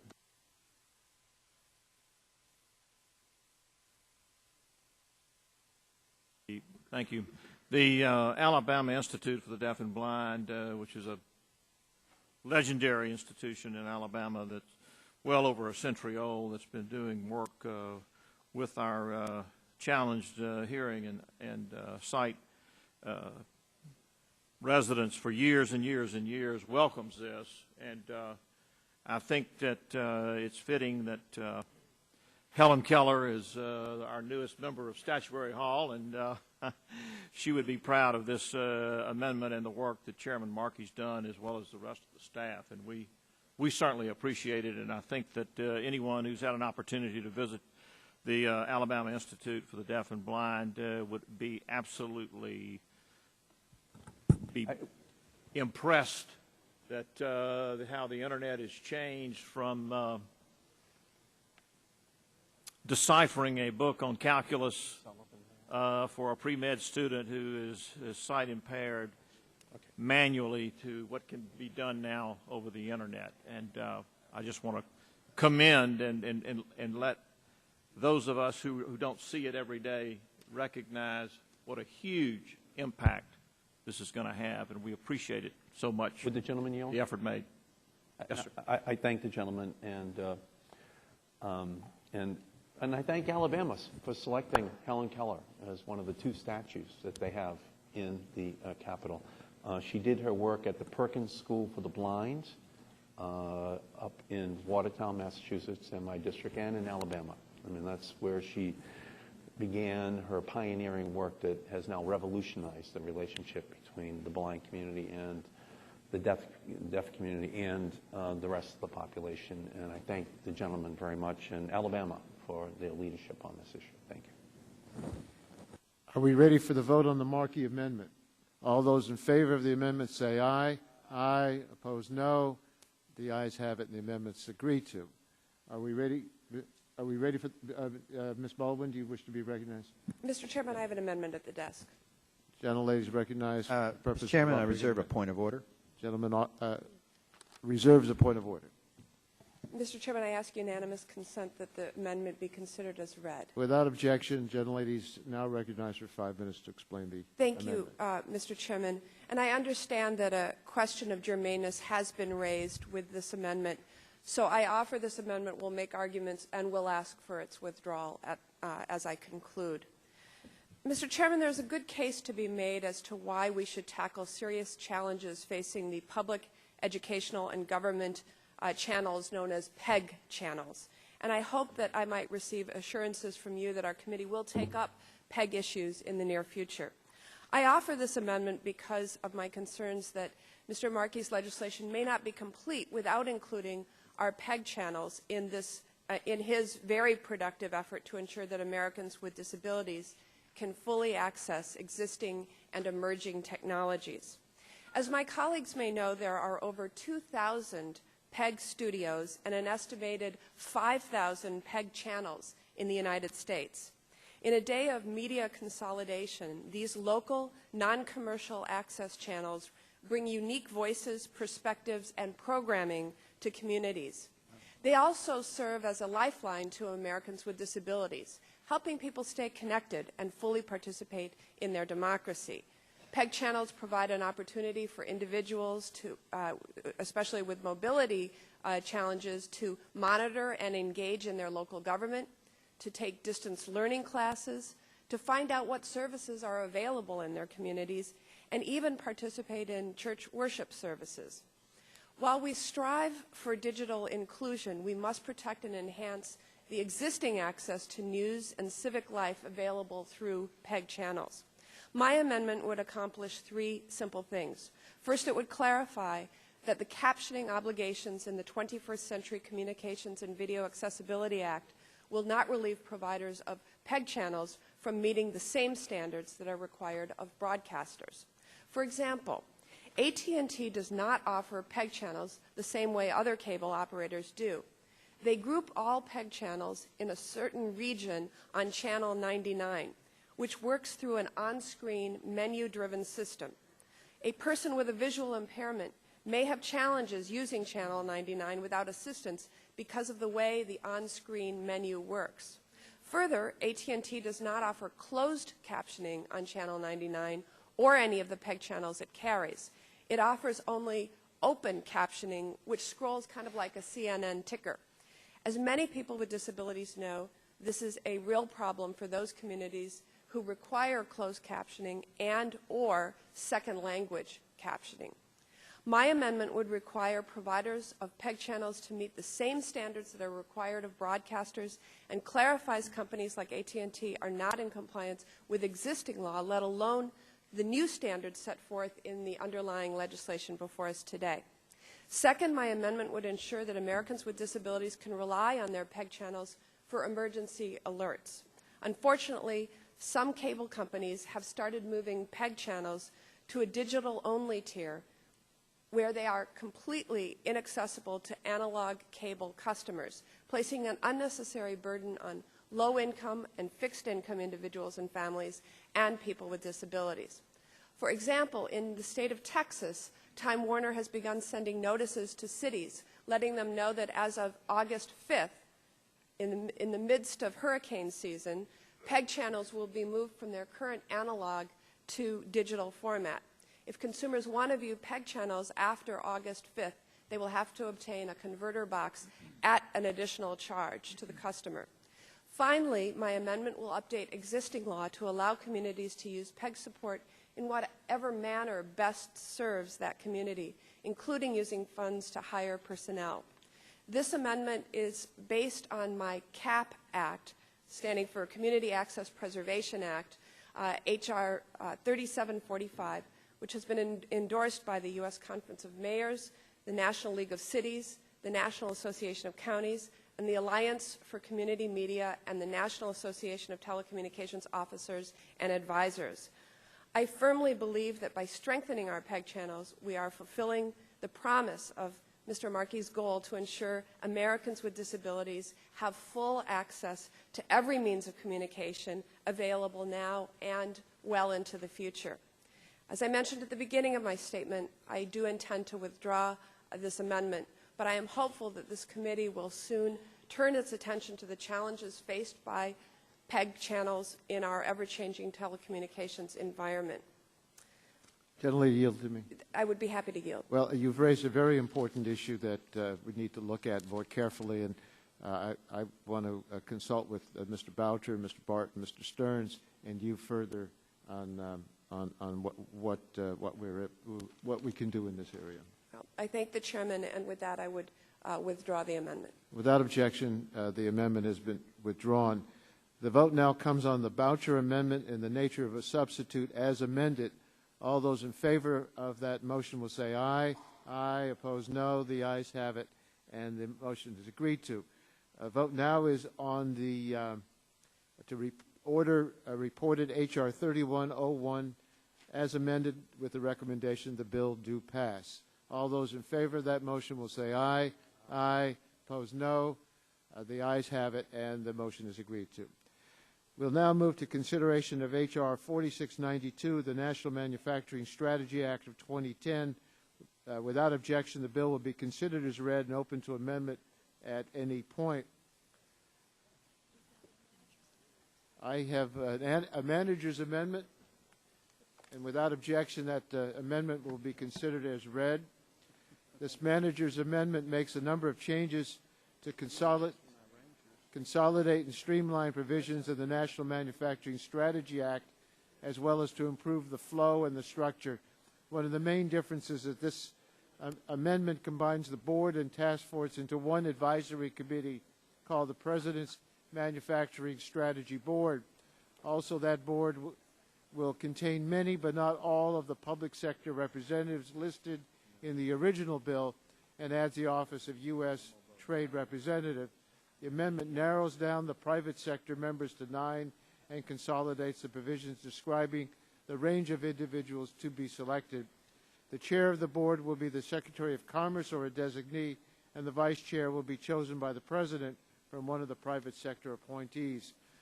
This amendment gives the President's Manufacturing Strategy Board the responsibility for conducting the comprehensive analysis of the manufacturing sector and developing the initial draft of the strategy. The board must meet at least 2 times each year and at least 4 times in the year preceding the issuance of a national manufacturing strategy. The factors that the original bill set out for the analysis have been pared down to provide for a more streamlined language and address concerns over excessive specificity. Also, the section requiring the board to consult with others has been bolstered to emphasize the desire to avoid duplication of efforts. The board will also develop estimates regarding outlays and revenue changes as well as potential savings. I would like to thank the minority for suggesting and working with us on that language. I think it's useful information to have and has made the manager's amendment even better. This amendment also changes and clarifies some deadlines and adds a new provision requiring an annual report by the board regarding the state of manufacturing and the implementation of the national manufacturing strategies. The GAO review of the strategy has been limited to 3 cycles, and the National Academy of Sciences study section also has been streamlined. In addition, the amendment has shortened the sense of Congress and adopted a provision to encourage quick action. I believe that the manager's amendment strengthens this bill while meeting the crucial goal of establishing and updating a national manufacturing strategy. This amendment was the product of bipartisan discussions. I think we've worked hard and well to improve the language based on suggestions from the subcommittee's hearing and subsequent staff discussions. I want to thank Chairman Rush for all his hard work and for allowing us to move this bill so expeditiously. I'd like to thank my colleagues on both sides of the aisle for their efforts, and I urge the support for this amendment and final passage of the bill. Is there discussion of the manager's amendment? Mr. Whitfield. Mr. Chairman, thank you very much. I would like to say that this amendment, in the nature of a substitute, I do believe improves this bill dramatically because it, in effect, eliminates the task force. And I think, although Mr. Lipinski's motives were the very best in trying to improve manufacturing in the United States, the bill was so cumbersome, so duplicative, required so many studies, so many reports, even by the GAO and others. Your amendment in eliminating the task force makes this a much better bill in my opinion. I would also like to say that while I'll probably support this legislation, I do want to point out specifically that when we talk about a sector, I certainly think we should take into consideration the associations and industries that are dramatically affected by legislation. And the National Association of Manufacturers believe that an effective manufacturing strategy must embrace specific action items. not just non-binding goals and recommendations. And as a matter of fact, they released a report in June in which they spelled out specifically what could be done by the government to improve manufacturing. For example, tax policies, government investment in infrastructure and innovation, trade initiatives to reduce barriers and open markets to U.S. exports. All of those will help manufacturing. And finally, they also indicated that while this act is a laudable sign that Congress recognizes the stakes facing manufacturing in the United States, that they believe that this bill could be made much better. And I do as well, because, as I said, specific items to act on instead of general recommendations. And the fact that this legislation requires a report only every 4 years, with the way things move so quickly today, technology changes so quickly, that may not be adequate either. But I personally am going to vote for the legislation because I think your amendment dramatically improves it. But I did want to emphasize that there still is a lot that Congress can do that would provide an even greater opportunity for manufacturing to expand in the United States. And I yield back the balance of my time. Thank the gentleman. The vote now comes on the amendment in the nature of a substitute. All those in favor of the amendment will say aye. Aye. Opposed, no. The ayes have it, and the amendment in the nature of substitute is agreed to. The vote now comes on H.R. 4692 as amended with the recommendation the bill do pass. All those in favor say aye. Aye. Opposed, no. No. The ayes have it, and the motion's agreed to. Chair now calls up H.R. 5156, the Clean Energy Technology Manufacturing and Export Assistance Act. Without objection, the committee will consider as base text the bill as amended by the Subcommittee on Commerce, Trade, and Consumer Protection, and without objection, the bill will be considered as read and open to amendment at any point. Are there amendments to this legislation? Mr. Chairman. Gentleman from Alabama. Do you have an amendment at the desk. It's CET-MEA 10. Without objection, that amendment will be considered as read. The gentleman is recognized for 5 minutes. Mr. Chairman, I thank you for allowing me to offer this amendment. It is a simple amendment and represents substance and symbol of getting our financial house in order. At the end of the bill, the following new section would simply state that the provisions of this act shall be suspended and shall not apply if this act will have a negative net effect on the national budget deficit of the United States. We offer this amendment in the context and in the spirit that the United States is felt by both liberal and conservative, some economists, that we are indeed slipping into the third depression. If not the third depression, we are beginning to visualize a double-dip recession with housing, manufacturing, and other sectors not responding to the stimulus or bailouts or other treatments that we have imposed over the last year to year and a half. We may be entering into a decade of stagflation, slow growth, and the unemployment and suffocating debt that we find settling over our economy at the present time. $75 million doesn't sound like a lot of money, but at some point in time, America, and particularly this Congress, is going to have to regain the confidence of the American people. And unless we can pay for the good ideas that we come up here with, then I believe that this bill should not be enacted unless amended as suggested. I would love to hear a discussion on this of why we should indebt ourselves another $75 million without having the ability to pay for it. I urge support of this amendment, and I yield back the balance of my time. Gentleman yields back the balance of his time. The chair recognizes himself. In opposition to this amendment, the legislation is an authorization of appropriations. It does not contain mandatory spending. It does not appropriate funds. It is only permission for the Appropriations Committee to provide funding in an appropriations bill sometime in the future. As an authorization, this bill has no effect whatsoever on the budget, the deficit, or the debt.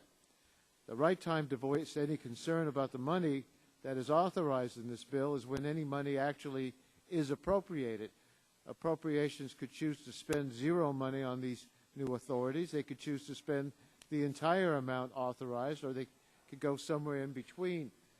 But whatever the Appropriations Committee chooses to spend on this program, they will have to live within the overall cap on discretionary spending. Leaving aside for a moment the fact that this bill will have no impact on the deficit, I must also express concern over how this language is written in the amendment before us. It does not tell us how we figure out whether there is a negative effect or who would estimate the effect. We do not know what time period is involved. To the extent there is a negative net effect, whatever that means, in 1 year, what if there is a positive effect over 5 or 10 years? We also do not know which budget this amendment is referring to. It could be the unified budget, the federal funds budget, or the on-budget totals. I'm afraid that this amendment is too vaguely drafted to be understood, much less enforced, and for that reason I respectfully must oppose the amendment. Further discussion? Mr. Barton. Mr. Chairman, I want to support the Griffith Amendment. I respect and acknowledge that this is an authorization bill, but there is no crime in adding a requirement that if it were to become law, it would have to be paid for. And that's all that the gentleman from Alabama is saying, is that if this committee is going to authorize new programs or additional spending, we should require that it be paid for before it's implemented. It is germane. It makes sense. It is exactly where the American people are in terms of public opinion support to not allow the deficit to grow any larger, and I think it is worthy of support, and so I would encourage the committee to support it. Are we ready for the vote? All those in favor of the gentleman from Alabama's amendment will say aye. Aye. Those opposed, no. No. And Mr. Chairman, may I have a roll call vote? The gentleman requests a roll call vote. The clerk will call the roll. Mr. Waxman. Mr. Waxman, no. Mr. Dingell. Mr. Dingell, no. Mr. Markey.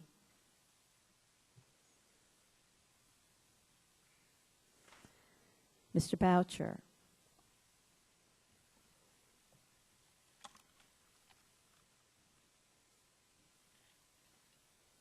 Mr. Pallone.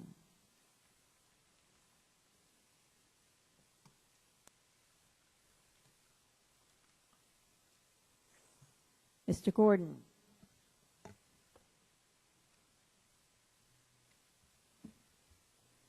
Mr. Rush. Mr. Rush votes no. Ms. Eshoo. Ms. Eshoo, no. Mr. Stupak. Mr. Stupak, no. Mr. Engel. Mr. Green.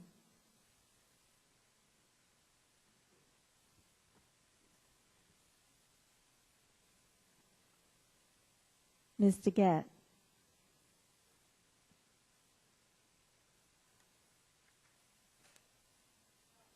Ms. DeGette votes no. Mrs. Capps. Mrs. Capps, no. Mr. Doyle. Ms. Harmon. Ms. Harmon, no. Ms. Schakowsky.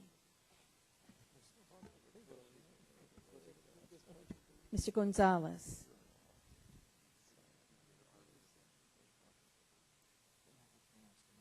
Mr. Inslee.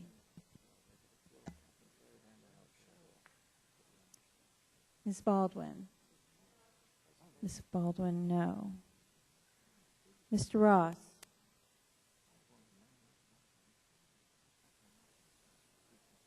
Mr. Weiner.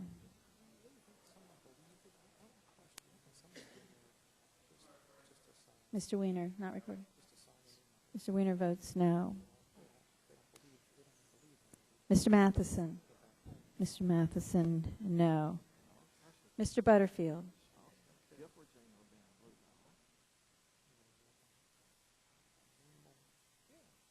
Mr. Melanson.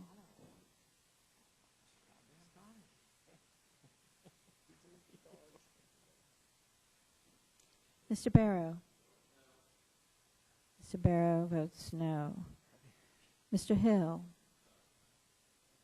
Mr. Hill votes no. Ms. Matsui. Ms. Matsui, excuse me, no. Mrs. Christensen. Mrs. Christensen, no. Ms. Castor. Ms. Castor, no. Mr. Sarbanes. Mr. Sarbanes, no. Mr. Murphy of Connecticut. Mr. Murphy, no. Mr. Space. Mr. Space, no. Mr. McNerney. Mr. McNerney, no. Ms. Sutton. Ms. Sutton, no. Mr. Braley. Mr. Braley, no.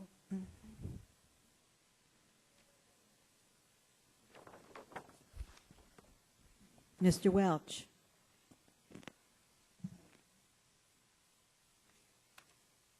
Mr. Barton.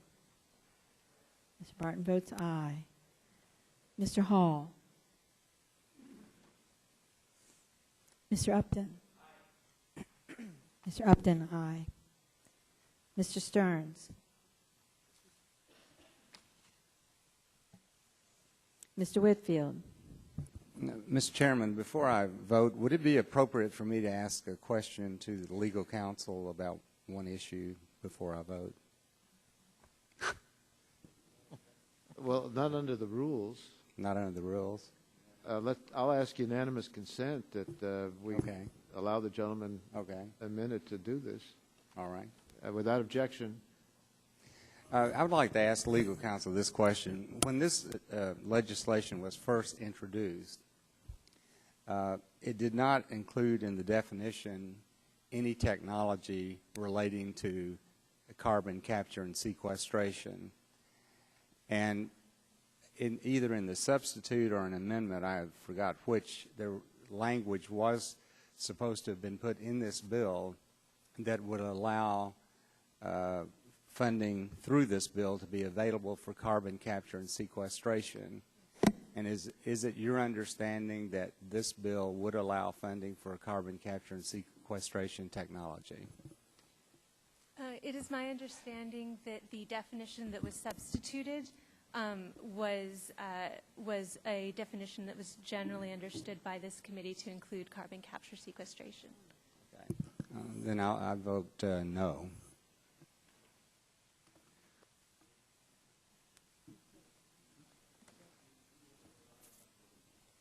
Yeah. No. Mr. Whitfield votes no. I'm Polly. You want to vote aye? This is the amendment to make it.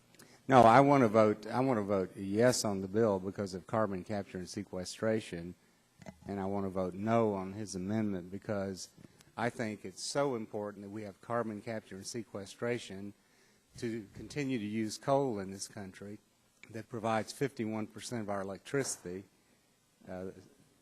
Gentleman has asked his question. We need to move on with the call of the roll. Clerk will continue the call of the roll. Okay. Mr. Whitfield. So I vote no. Mr. Whitfield, no. Mr. Shimkus. Mr. Shimkus, aye. Mr. Shadegg. Mr. Shadegg votes aye.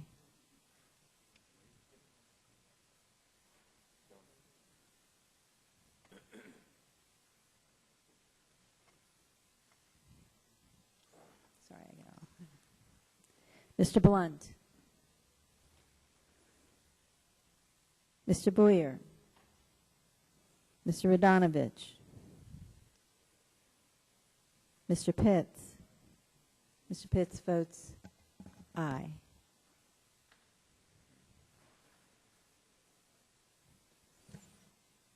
Ms. Bono-Mack. Ms. Bono-Mack, aye. Mr. Terry. Aye. Mr. Terry, aye. Mr. Rogers. Aye. Mr. Rogers, aye. Mrs. Myrick. Mr. Sullivan. Mr. Murphy, Pennsylvania.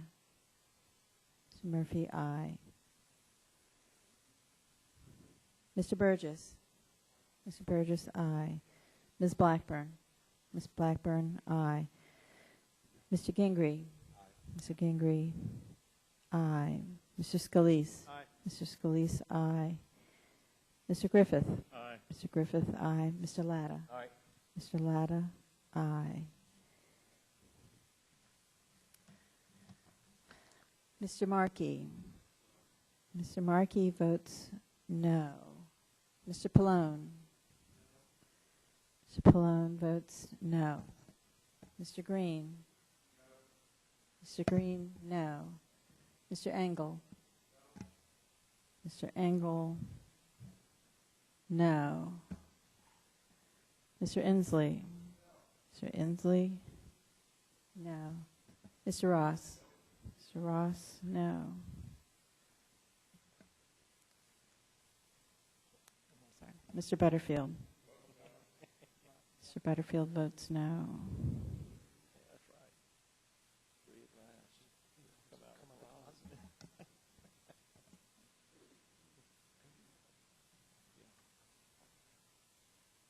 on. Does any member wish to, any member that has not voted wish to record your vote? Any member wish to change his or her vote? If not, the clerk will tally the roll.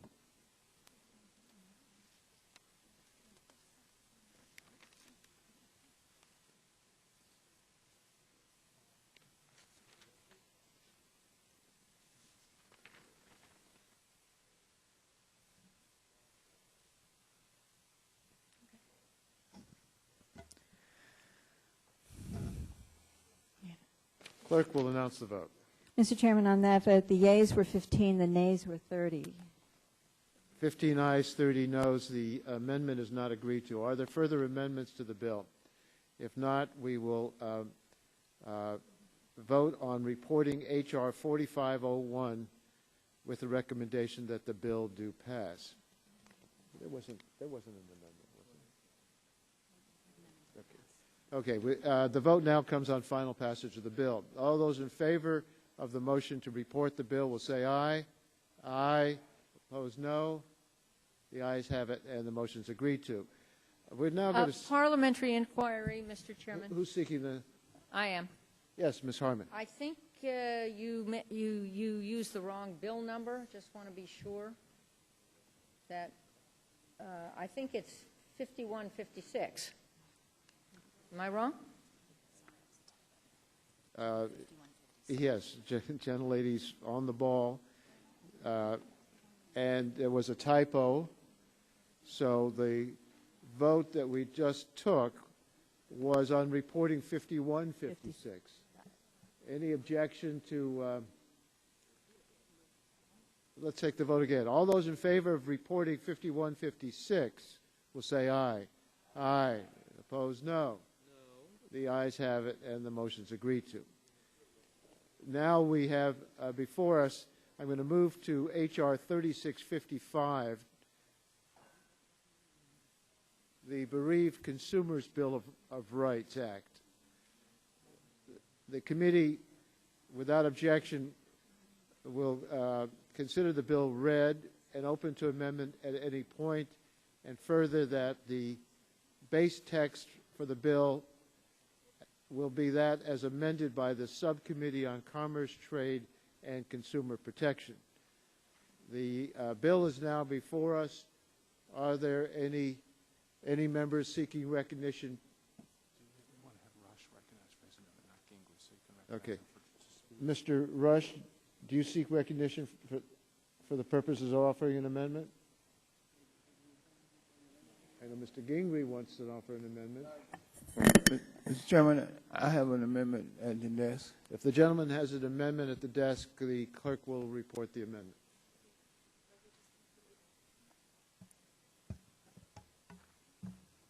Amendment to the committee print H.R. 3655 offered by Mr. Rush of Illinois. Page 6, line Without 14. objection, the amendment will be considered as read, and the gentleman from Illinois is recognized to explain his amendment. Thank you, Mr. Chairman.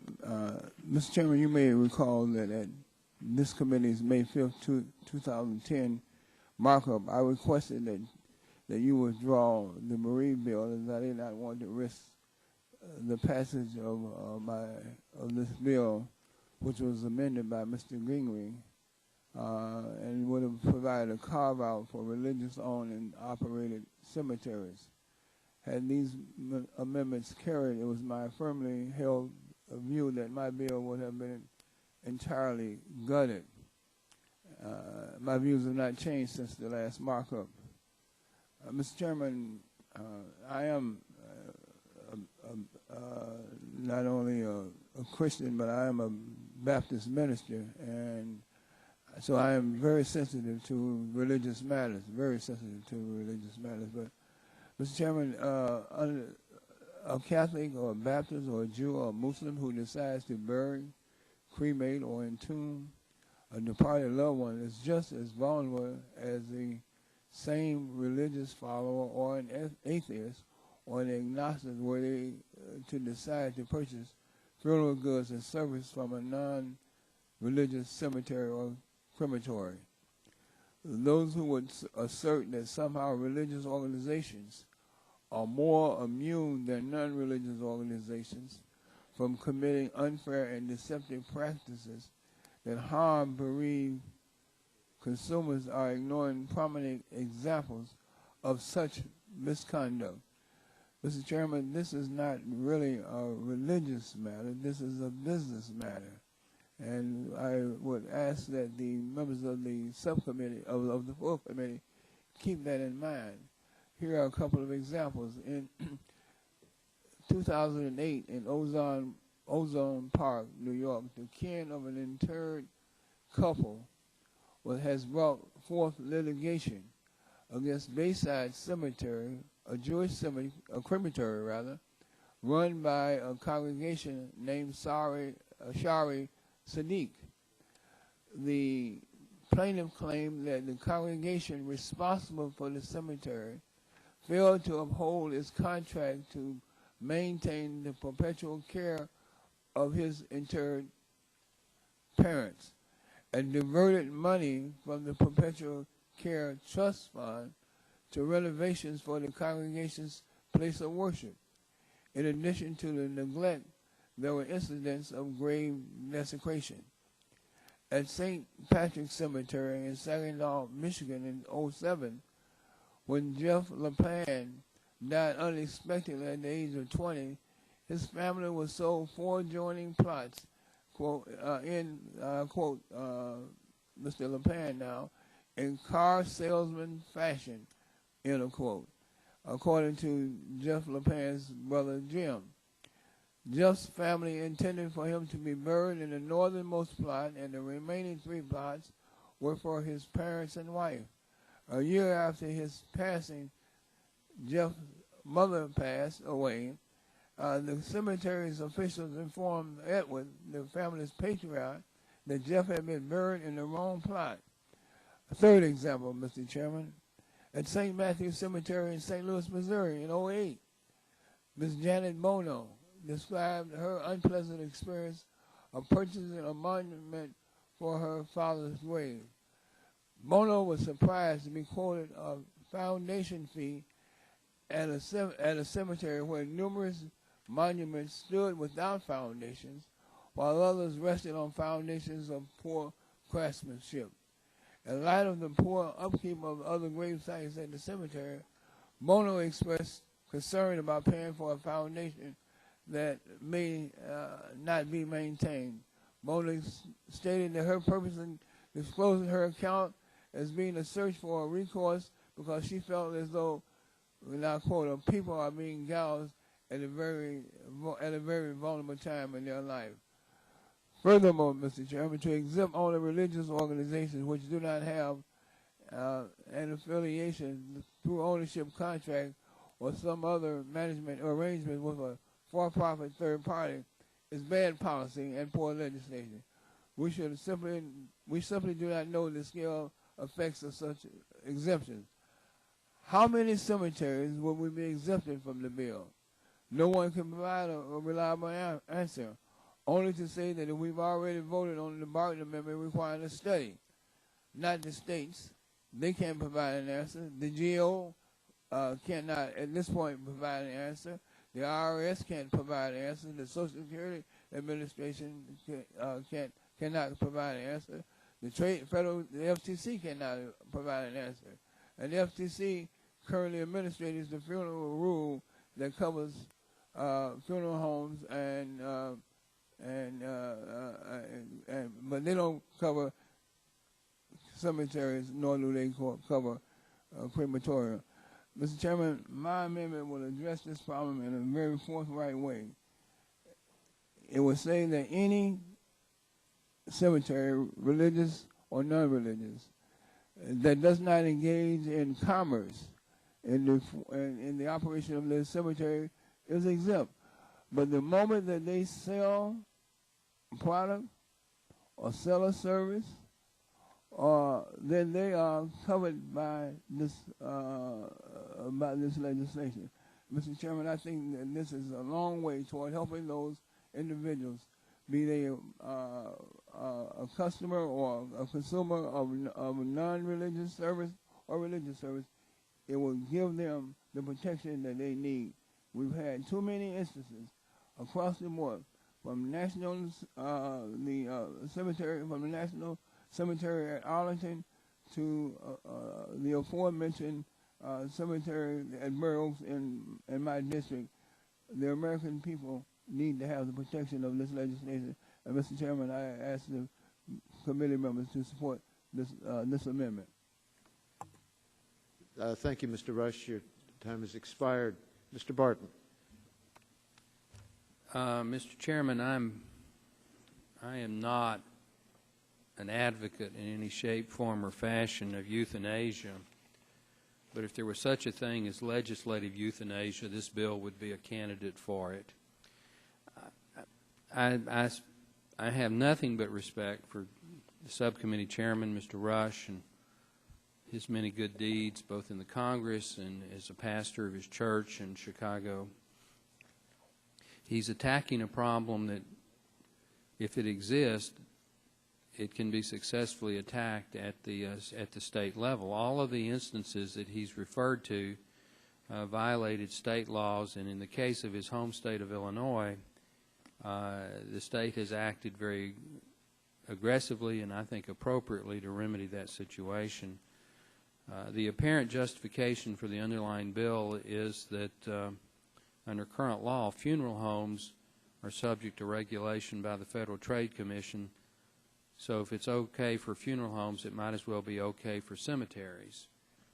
Now, because of the vigorous opposition in the religious community to this bill, Mr. Rush is attempting to alleviate that opposition by offering this amendment that would exempt religious cemeteries, houses of worships that are not organized, operated, managed, or owned by contractor affiliation with a provider of funeral goods or services.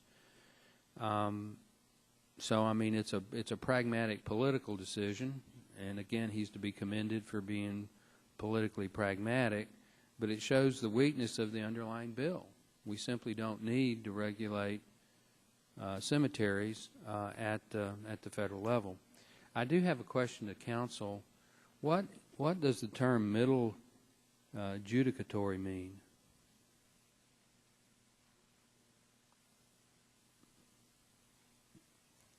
Yes, sir, I do have that definition with me.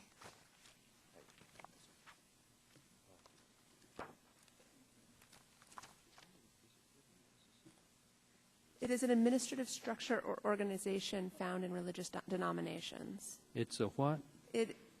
It's, as I understand it, from the definition I have before me, it is an administrative structure organization between the local congregation and the national or international level of that religion. So it's some sort of a middle man within a religious organization between the national and the local. That is my understanding from the definition I have. Does the author of the amendment share that? I do, but let me, if I might, if you yield just Well, I would always yield to my friend from Chicago. Thank you. I would ask the council, what is the definition of judicatory? I had understood that to have the same definition. As middle judicatory. That was my understanding. May I ask a question? Let me yield to Dr. Gingrey, and then I'll be happy to yield to Mr. Whitfield.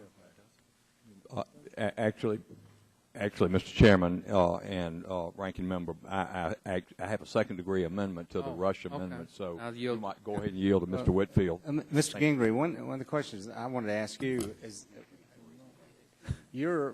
I think you offered this amendment in subcommittee, and your purpose was to exempt nonprofit religious organizations from this legislation, which I think we all supported. And then I think that Ms. Harmon did an amendment to your amendment in subcommittee in which she said that they were exempted as long as there was not a contract or an affiliation with a for-profit provider. And now Mr. Rush evidently has introduced an amendment that says with any provider. Is that your understanding? Well, Mr. Whitfield, my understanding, Mr. Barton controls the time. If he will yield to me, I will respond to that. Well, I don't know. I'm in a quandary here. Anything that improves the bill makes it more likely to pass, so I'm tempted to oppose this amendment, but I strongly support religious organizations not being subject, so I'm going to support any amendment that does that. But the gentleman will yield to me. I'll be happy to yield to my friend. And I appreciate the gentleman from Texas for yielding. The gentleman from Gentleman's Kentucky. time has expired. I know the gentleman from Georgia has his own amendment. Do you want to offer it and then speak on? Or do we have to dispose of the Rush amendment? Mr. Chairman, that would be fine. That would be fine. Whenever it's appropriate, I will offer. I understand that yours is a second degree to. It's a second-degree amendment to the Rush amendment. Yes. Gentleman from Georgia is recognized for the purposes of offering an amendment. And without objection, that amendment will be considered as read. The gentleman is recognized for 5 minutes. And this is an amendment to the Rush amendment. Mr. Chairman, that is right. This is a second-degree amendment to the Rush amendment. And in response to Mr. Whitfield, in regard to our original amendment, the concern, of course, being religious organizations, and I, too, am scratching my head about what middle judicatory means while counsel continues to search for that. But I assume that that's also in the hierarchy of a religious organization, whether it's my religion, Catholic, or Mr. Rush's faith. I'm not really sure that matters. But the point is that the original amendment was to carve out for these religious organizations that have their own, as part of their obligation, if you will, to their faithful, to provide a cemetery, an interment location for the faithful of the particular congregation. And they're totally nonprofit. There's no profit motive whatsoever. That they shouldn't really come under the jurisdiction of the federal oversight. And the gentle lady from California, Ms. Harmon, was completely in agreement with me. In fact, she took it a step further to say that if the management or oversight of a church-affiliated cemetery was turned over to maybe a larger church who had better expertise in taking care of the cemetery, as long as they remain nonprofit, that there would be a carve-out. And so in the Rush amendment, my only concern is that it might remove that exclusion I don't think there should be any exclusion if it's turned over to a for-profit organization. And I'm just going to insert that phrase for-profit when it says with a provider. It would be with a for-profit provider of funeral goods or services. There would be no carve-out, basically, Mr. Rush and my colleagues, for that situation. And I think that this second-degree amendment goes right back to what Mrs. Harmon and I were trying to achieve several weeks ago when we started to mark this bill up. I would hope that my colleagues would support the second-degree amendment, which would, I think, perfect the Rush amendment, and then we'll go ahead and approve the Rush amendment as amended by my amendment. I hope that didn't confuse, and I'll be glad to take any questions if anybody wants to ask me anything about that. Will the gentleman yield? I will yield to the gentleman from Kentucky. You know, we've received a number of letters from religious groups who are asking for an exemption from this legislation, and I do believe that Mr. Gingry's amendment does precisely what he and Ms. Harmon intended, and so I think it's a good amendment and one that we certainly should adopt. Will the gentleman yield? Mr. Rush, I'll be glad to yield to you in just 1 second. Let me reclaim my time just to reiterate what Mr. Whitfield is saying, and I would like to submit this for the record, Mr. Chairman, a letter from Catholic Cemetery Conference in support of the Harmon-Gingry amendment, which now would be the second-degree amendment to the Rush amendment. And just real quickly to tell without my colleagues, objection, that'll be made part of it. Will that be accepted, Mr. Chairman? Thank you. And I will yield to the gentleman from Chicago, from Illinois. Mr. Chairman, I really want to remind members of the committee that, first of all, there are only 10 states that regulate cemeteries in the nation. That means that there are 40 states who have no state regulations. They're totally silent on the regulation of cemeteries. I further want to remind members that when you have to decide the final resting place for your loved ones, or your loved ones have to decide the final resting place for themselves, they're very, very vulnerable. They're most vulnerable. And there are some across this nation, religious and non-religious, who prey upon these vulnerable consumers. And I also might want to remind my friend, Dr. Gingry, that just because you Mr. Chairman, I'd like to reclaim my time in the 1 second that I've got remaining to respond to the chairman of the subcommittee. Mr. Rush, in 2003, the General Government Accountability Office report surveyed 48 states and said all regulate cemeteries, but many or most states exempt religious cemeteries. That was a 2003 GAO report. 48 states regulate, many or most exempt religious cemeteries. And I see that my time has expired. Gentleman's time has expired. Chair recognizes Mr. Rush. Mr. Chairman, I move this slightly. Okay, all right. Mr. Chairman, I just want to say on this matter also, the non-for-profits, I have a lot of history with not-for-profits, probably more intimately connected with not-for-profits than I have with for-profits. And I know that not-for-profits, non-profit organizations can offer funeral goods and services at retail prices. They do so every day. If a religious organization contends that these services are not intended to turn a profit for their church, then why does it matter whether the third party is non-profit or profit?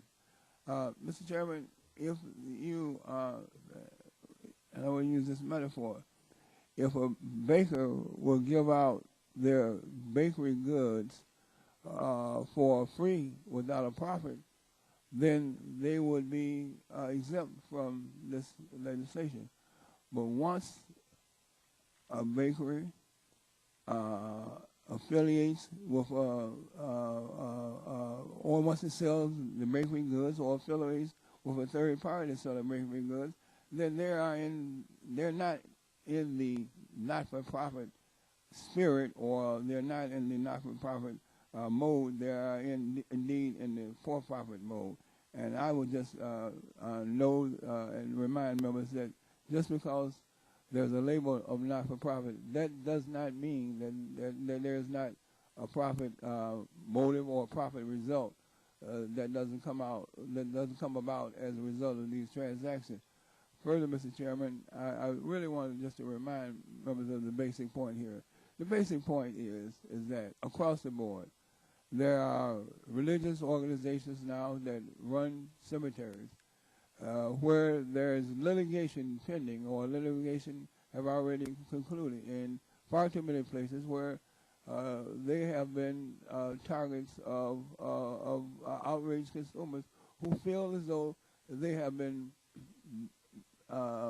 gouged in some instances, or certainly feel as though they have been victimized by some of these religious ran cemeteries. And this bill is meant to address those particular matters. And I think that to exempt religious organizations, we're creating a loophole in this legislation that a Mack truck will be able to drive through.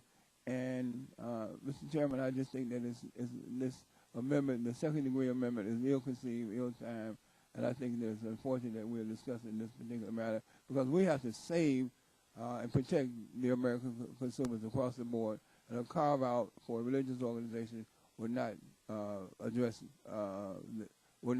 help us to do that. Would the gentleman yield? Mr. Butterfield, yeah, I will yield. Let me ask you, Mr. Chairman, and I'm generally sympathetic with what you're trying to accomplish with this bill, but do you anticipate that religiously run cemeteries would be held to the same standard as a for-profit cemetery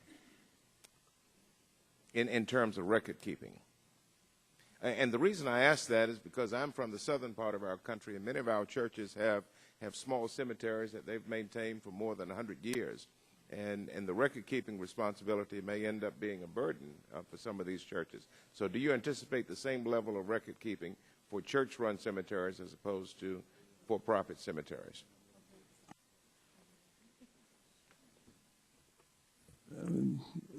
We had testimony, Mr. Butterfield, from Judge Holmes, who was the head of the commission established in my home state. And she responded to that very same inquiry. And her position was because of the nature and the amount and the number of burials at church-owned, small church-owned cemeteries, that those churches keep records much better than the ones at the larger cemeteries, because there are not as many, the volume is just not as great.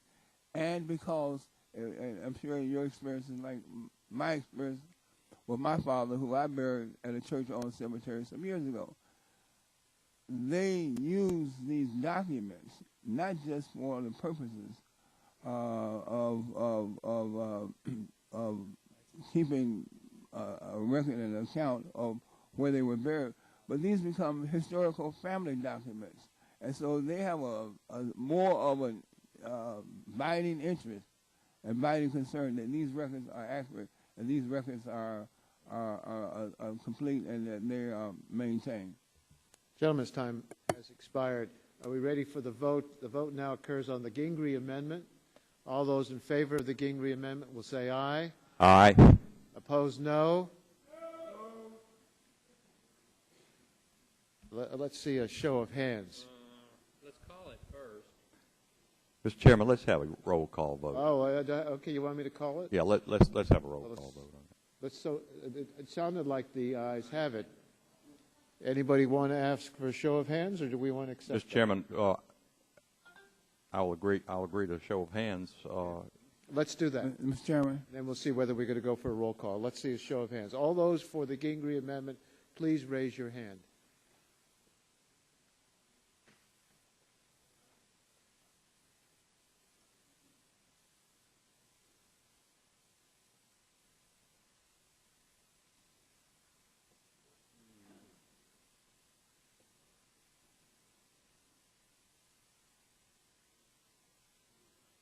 Okay, all those against the Gingrey Amendment, please raise your hand.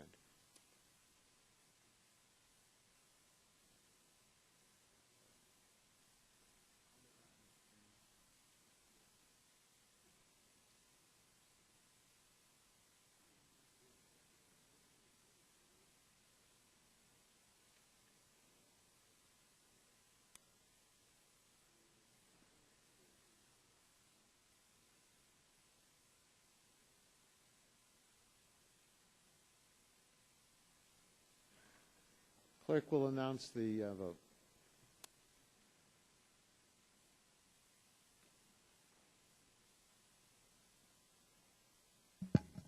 Mr. Chairman, on that division vote, there were 15 ayes and 12 nays. 15 ayes, 12 nays. The amendment is agreed to.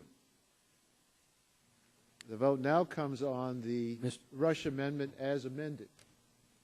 All those in favor of the Rush Amendment as amended say aye. Opposed, no.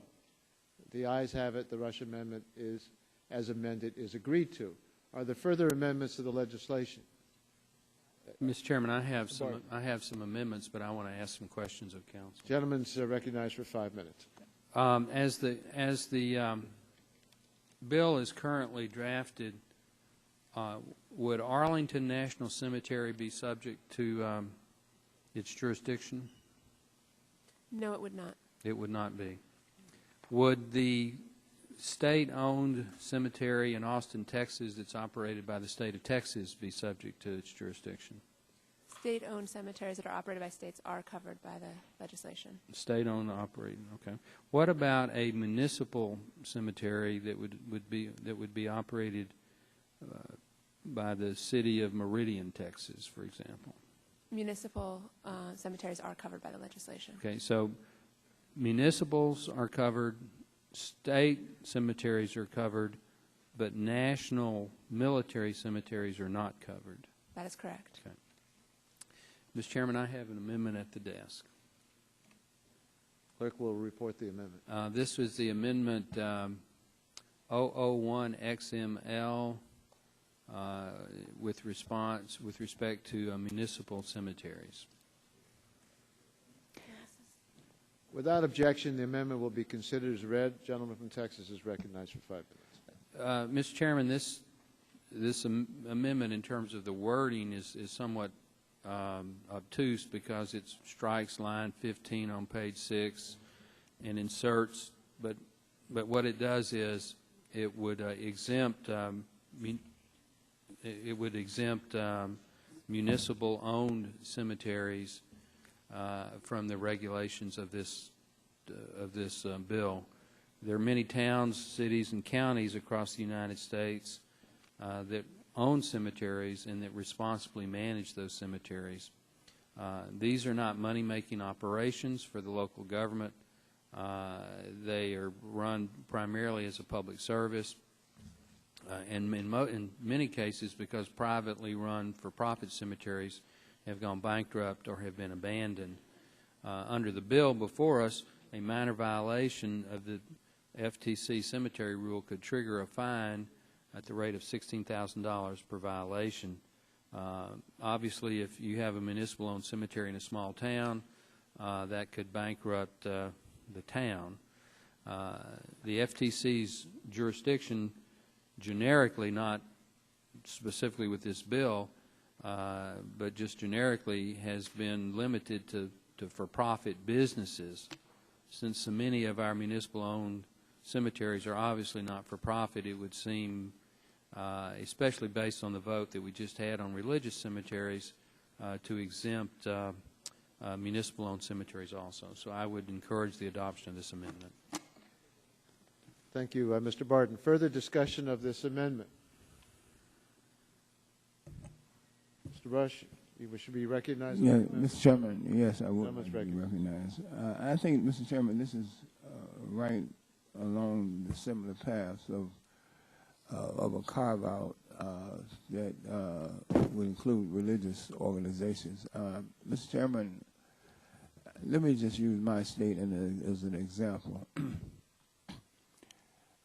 My state did have some authorization. Some, they were empowered to regulate the cemeteries in my state prior to the travesty and the tragedy at Burr Oak.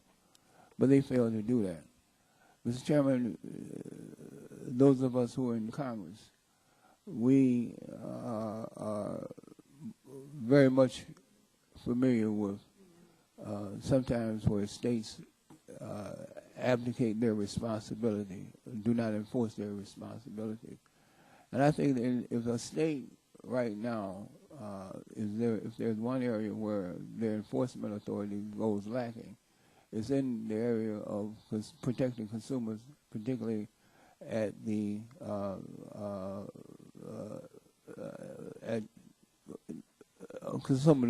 consumers of cemetery services. So I think that this exemption, this kind of really goes against really common sense and our common experience and our common practices. I think that the states and municipalities, all right, should be held to an even higher standard. But they certainly should be held, if not a higher standard, to the same standard that's set forth in this in the baseline bill. So, Mr. Chairman, I vigorously oppose my friend Mr. Barton's amendment, because I think that, you know, not only do I see this as being a Trojan horse as it relates to gutting the entire bill, but I also think that on its face, this is an amendment that that leaves a problem that has not been addressed, leaves that problem in place, and states the argument for most American citizens is they would want protection at the federal level and not that their states be or municipalities be exempted. I yield back the balance of my time. So the gentleman yields. You're opposed to the amendment. I'm opposed to the Barton amendment. Yes, I am. Further discussion? Mr. Chairman. Mr. Shimkin. Strike the last word. And if I could ask my ranking member a question on his amendment. When I understand, you in essence, you strike what's in the law or any other political subdivision of a state. So not only municipalities, but for like my state of Illinois, under the Northwest Ordinance, township was the first form of government, and we still have an active township governance system in the state of Illinois, which may not be municipality.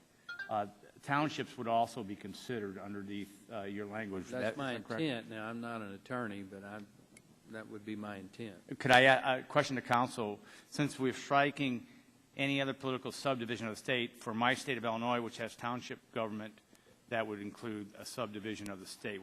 Is that your interpretation? That's correct. Great.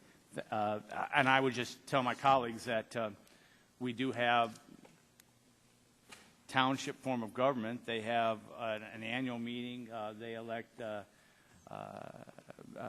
members of the township board. They are as close to the people as you can get.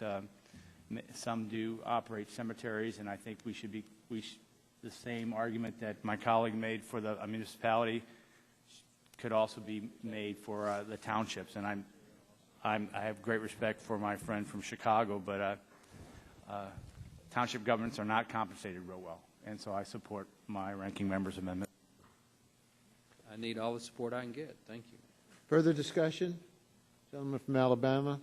Thank you, Mr. Chairman. I'd like to speak in favor of the ranking member's amendment. The city councils, county commissioners, elected officials in most municipalities are responsible for municipally owned cemeteries, and they are very, very responsible. And I believe that this amendment would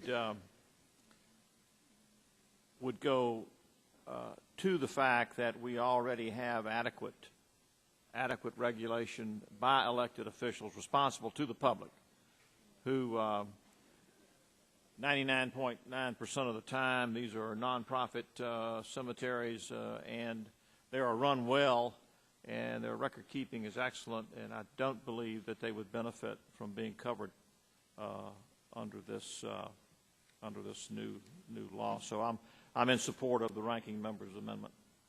Thank you, Mr. Chairman. If the members are ready, we will now proceed to a vote on the Barton amendment. All those in favor of the Barton amendment say aye. Aye. Opposed, no. No. In the opinion of the chair, the noes have it. The amendment's not agreed to. Are there further amendments to the bill? Mr. Chairman. Mr. Barton. As much as I want to go to the hot dog lunch out in the courtyard right behind us, I still have an amendment at the desk. It deals with an FTC study of this issue. Clerk will report the amendment. Amendment to H.R. 3655 offered by Mr. Barton. Page 1, strike Without line. objection, the amendment is considered as read, and the gentleman from Texas is recognized for 5 minutes. I thank the chairman. I'm going to be brief on this. This is the proverbial gut the bill amendment. I don't want to make any bones about it. I do think the gentleman from Illinois has raised an issue that is substantive. I know he's very sincere in his concern and his efforts to remedy this problem. I don't think it's a newsflash that I think the remedy is worse than the problem he's trying to address. But having said that, I do think it's worthy to determine just how extensive the problem is. So this particular amendment would replace the bill with a requirement that the Federal Trade Commission conduct a study and report back to the Congress in a timely fashion just what the facts are on this issue that Mr. Rush has brought before his subcommittee and now the full committee. So it would replace the regulation with a study that then the Congress would have the facts in all the states and territories and whether it wanted to move forward to regulate this part of our country. So I would encourage the adoption of the study amendment as a replacement for the base bill. Gentleman yields back his time. Mr. Rush, I would presume you would oppose this amendment. I do understand. bill. I think the members understand the amendment before us. If no one seeks recognition, we'll now proceed to a vote. All those in favor of the Barton amendment will say aye. Aye. Opposed, no. No. The noes have it. The amendment's not agreed to. We'll now, yes. The gentlelady seeks to strike the last word recognition for 5 minutes. Thank you, Mr. Chairman. Very briefly, I'm in strong support of the bill before us today and commend Chairman Rush for his efforts to address the deplorable conditions at some cemetery and funeral homes across the country. The bill before us rightly requires all cemeteries to record and retain burial locations. We know that one of the primary causes of misplaced burials at cemeteries like Burr Oak and Arlington was a lack of consistent, auditable record-keeping systems. However, I am concerned that because we do not require that these records be electronic, we may continue to run into problems at cemeteries and funeral homes. By their very nature, paper records are more easily lost or destroyed and are susceptible to human error that could make auditing more difficult. I understand that record-keeping requirements included in H.R. 3655 are intended to preserve flexibility for cemeteries to maintain accurate records without necessarily compelling them to go through the expense that going electronic may pose. And assuredly, there are small cemeteries where it may be acceptable to keep records and maps that are not digital. However, I do believe it should be a cemetery's responsibility to ensure that each burial record can be tied to a grave space on a map, which in turn can be tied to a grave space on the ground. And I believe that digitizing these records is the surest way to do just that. Therefore, I'm not offering any amendment to the bill, but I would certainly ask the chairman and the committee to consider report language that requires the FTC to encourage cemeteries and funeral homes to digitize their records, to keep digitized records, such that a backup copy can be stored off-site and so that maps are recorded electronically. I'm grateful for this allocation of time, Mr. Chairman. I yield back.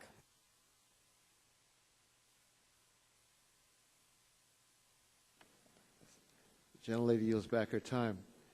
The vote now comes on the reporting H.R. 3655 as amended with the recommendation that the bill do pass. Those in favor of that motion will say aye. Aye. Opposed, no. No. The ayes appear to have it. The ayes have it, and the motion is agreed to. The last bill under consideration is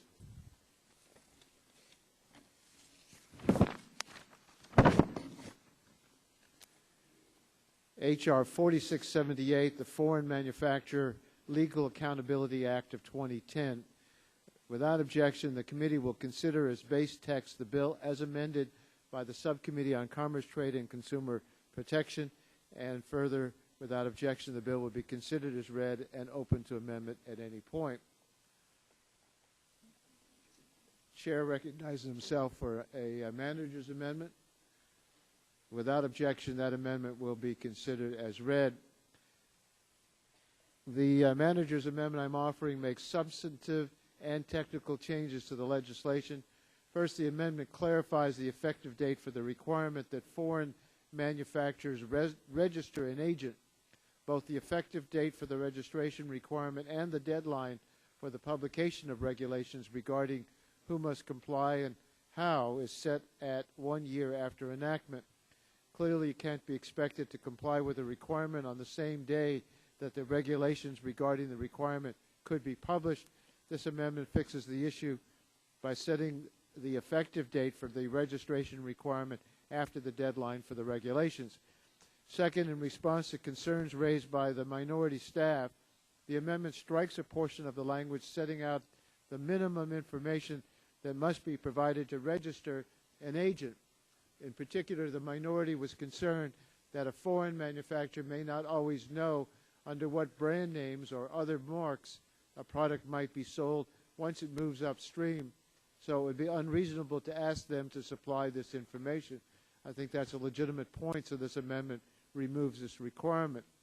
Finally, we've heard and tried to accommodate concerns raised by U.S. companies that receive covered products from their own foreign subsidiaries and from foreign companies with U.S. subsidiaries through which they distribute covered products. The amendment accommodates the concerns of U.S. companies in the first category by giving them an exemption if the assets of the U.S. parent exceed certain levels. The amendment tries to accommodate the concerns of foreign companies in the second category by giving them an exemption if the U.S. subsidiary certifies that it is responsible for any liability related to the covered products of the foreign manufacturer. In both instances, companies have to provide some sort of assurance to qualify for the relevant exemption. I believe that if we're giving foreign manufacturers a pass on having to comply with this bill, we should at minimum require such assurances so that consumers injured by dangerous or defective products have a means of obtaining accountability. I thank Ms. Sutton for introducing this bill and for being open to discussions with the minority staff and groups representing foreign and domestic manufacturers to address issues that have been raised about this bill. Although there may still be some fine-tuning that needs to be done on this bill by this committee and the Committee on Ways and Means, it remains a bipartisan measure because it is hard to argue against the basic principle underlying this bill that all manufacturers who do business here should play by the same rules. I'm committed to continuing to work after this markup with anyone who has legitimate concerns about this bill and specific good faith solutions to address them. In the meantime, however, I urge my colleagues to support the manager's amendment and to support this bill to the floor. Mr. Barton. I rise in opposition to the manager's amendment.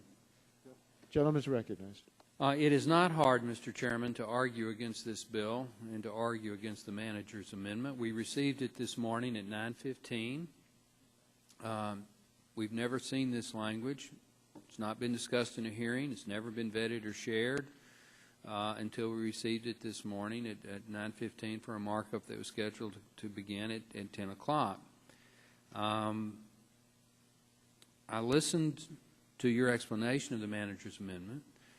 I would point out that any foreign manufacturer, to use your phraseology, that sells their products in the United States has a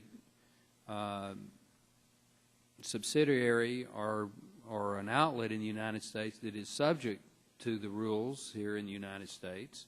So they're going to be liable in the sense that somebody's representing them and making available for purchase, and if some law is violated or something is done that shouldn't be done, there'll be a remedy in court for the person, the affiliate that's already here in the United States. So what this bill does is basically open themselves up to double jeopardy. There are serious concerns with the definitions in the bill, and Mr. Stearns and Mr. Whitfield are going to ask some questions in a minute about those. What the manager's amendment and the underlying bill basically does is set up a defendant shopping situation. It's a fishing expedition to try to determine for litigation purposes who has the deepest pockets, and if those pockets happen to be overseas, so be it. The language in the manager's amendment would require the principal officer of the U.S.-based subsidiary to certify that he or she will be responsible for any liability stemming from a covered product, regardless of whether the liability stems from the design or product defect. If there is a legitimate theory of liability against a foreign manufacturer, there is an existing system in law in place that we've signed to take care of it. It's called the Hague Convention. Us and 59 other countries are signatories to this international convention. This bill circumvents that. I think that's a mistake. So I know the hour is somewhat late. The American Meat Institute hot dog supper or lunch awaits us. But this is an important issue, and I would hope that we could somehow derail this bill. Yes, sir. Mr. Chairman. The gentleman's yielded to me on his time. I understand you don't favor the bill, and therefore you don't favor the amendment.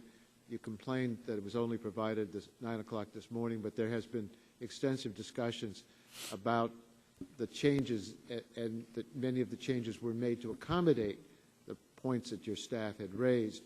And it wasn't until the final language was pinned down, but I don't think it's a surprise that we were working to accomplish those goals. I can understand you oppose the amendment on the merits. I can understand you oppose the bill on the merits, and I respect the fact we have that difference. Well, I appreciate your understanding, Mr. Chairman. Thank you. Mr. Chairman. Who seeks recognition? Ms. Harmon, for what purpose do you seek recognition? Move to strike the last word. Gentlemen, I ladies. guess I yield back the balance of my time. Okay, thank you, Mr. Barton. Well, gentlemen, ladies recognized for 5 minutes. Thank you, Mr. Chairman, and I'm sorry about the hot dogs, but I do think that this bill is important, and it has important ramifications for many businesses located in my district, which is the home of Toyota and Honda's North American operations. And Honda in particular employs 27,000 people in the United States, thousands in my district, and believes that this bill could use some additional refinement. I want to support the manager's amendment. I know that you and your staff worked hard to accommodate a lot of the issues that have been raised. I also want to say to Ms. Sutton that the goals of her bill are worthy. I agree with her, and I do get it, as the staff memo says, that of the product recalls that we've had since in the last several years, 82% involve imports, and it is critically important that we improve the way imported products are regulated. Having said all that, as the chairman said, and I think as Mr. Barton said as well, a number of foreign firms have established U.S. subsidiaries, big ones, that employ thousands and thousands of our constituents And those constituents pay U.S. taxes, in most cases are Americans, and those subsidiaries are fully subject to U.S. law. Mr. Barton used the phrase double jeopardy. I'm not sure that is quite fair, but competitive disadvantage might work because these companies which manufacture cars in the United States, just to pick Honda and Toyota, will be treated differently under this bill from other companies that manufacture cars in the United States.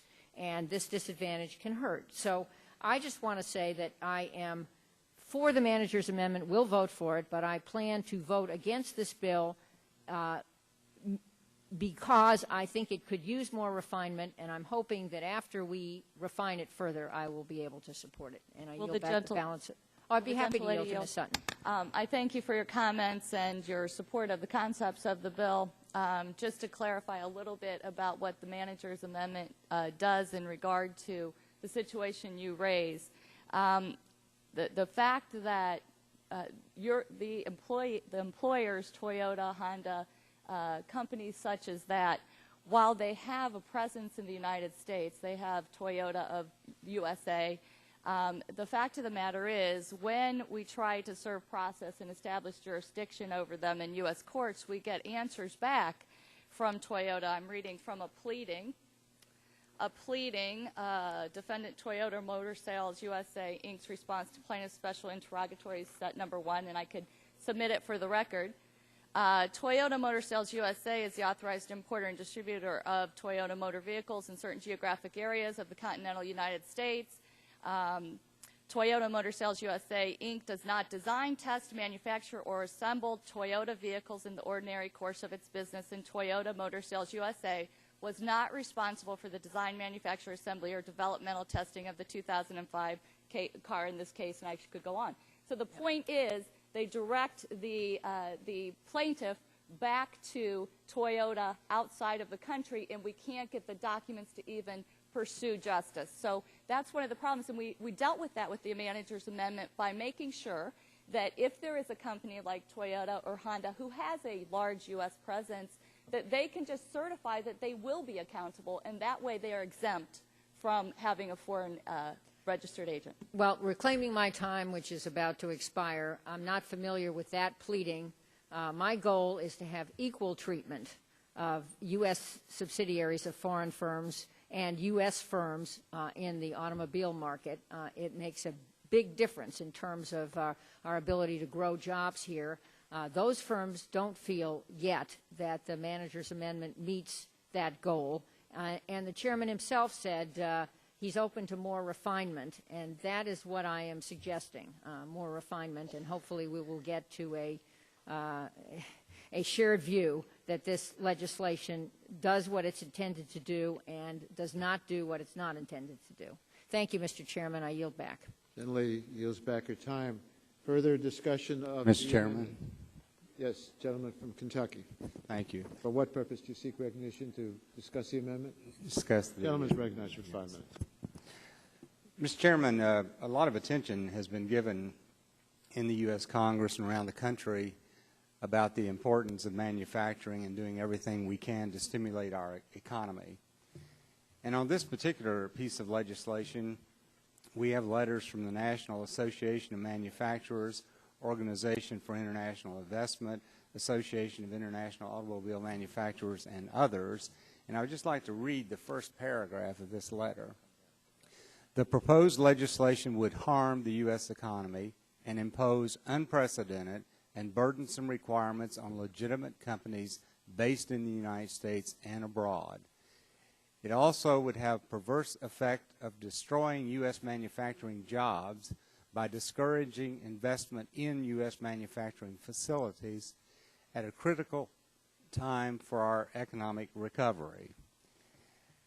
And I agree with the gentlelady from California who talked about U.S.-based companies with foreign entities, foreign operations abroad, how they would be discriminated against in this legislation.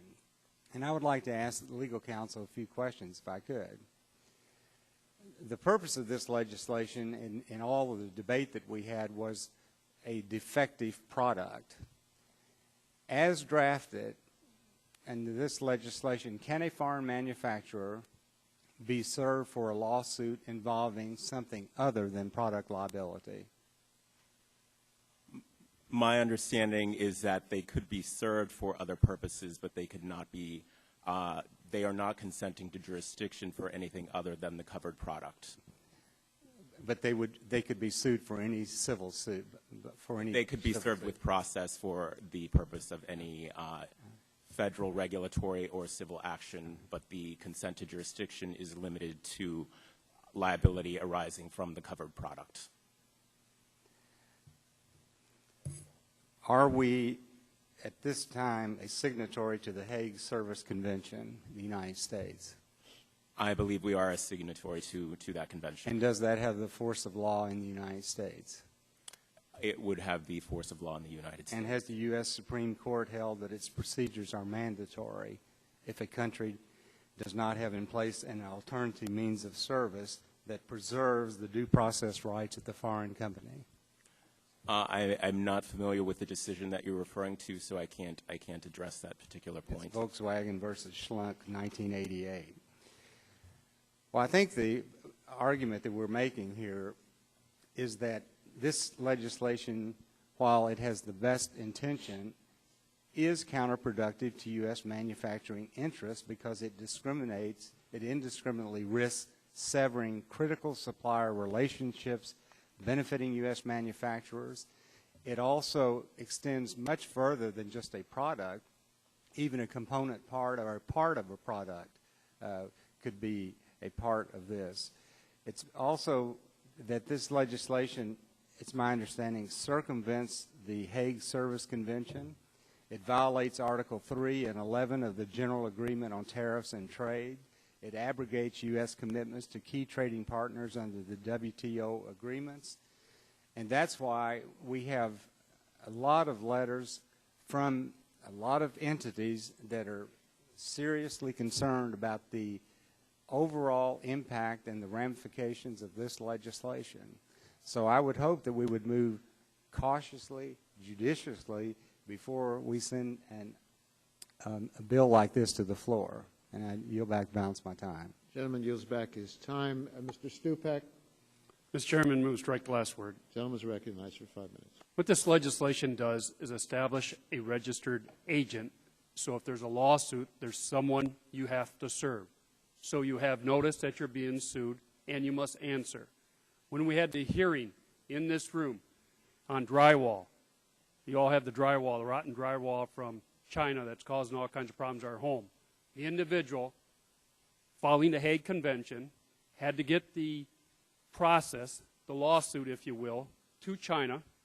They had to translate it to Mandarin Chinese, and then to give it to the local government, and the government official in China will then serve your lawsuit when they feel like it.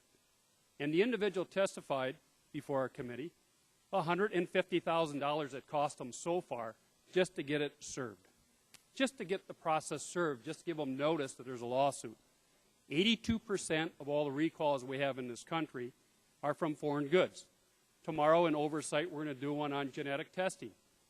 And then we're going to have an overseas manufacturer testify tomorrow. So if you want to bring a claim, you're going to have to go to Iceland to contact this manufacturer tomorrow. Look at everything we've done and all the stuff we've done in oversight investigations in this committee. Toys, dog food, pharmaceuticals, auto parts, toothpaste with the melamine in, all these things. If you started a corporation today, any one of us, a limited liability practice, a limited liability corporation, you would have to go to your state, you have to register. And what do you register? A registered agent. What does that registered agent do? Accepts process. It doesn't assign liability. All we're saying is, why make Americans run through these legal hoops in other countries that you know nothing about? You have to hire attorneys over there just to get your lawsuit changed to Chinese or Norwegian, whatever it might be. It's not, all we're saying is have a registered agent. Tell us who in this country can accept service on your behalf. You want to sell goods in our country? Just have someone to accept service. And we'll battle it out in the courts. That's all this is establish a registered agent. That all it is. Tell us who's acting on your behalf so we can give you the papers. Then you can argue whether or not the jurisdiction is going to be in Iceland or China or Norway, wherever you want to make it. But someone at least have to accept paperwork to get the product going. Once you file a suit, you only have so many days to serve the defendant. So if we're going to have to jump through all these hoops. That's all this says. I would hope we would pass this legislation. All it says is who's the person who can accept paper on your behalf. I yield back. Thank you. Further discussion? Ms. Eshoo? Thank you, Mr. Chairman.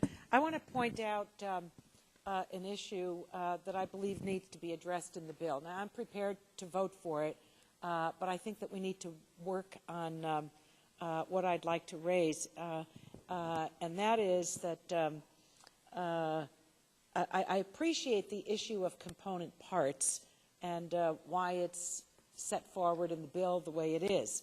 But as I often say, life is not tidy.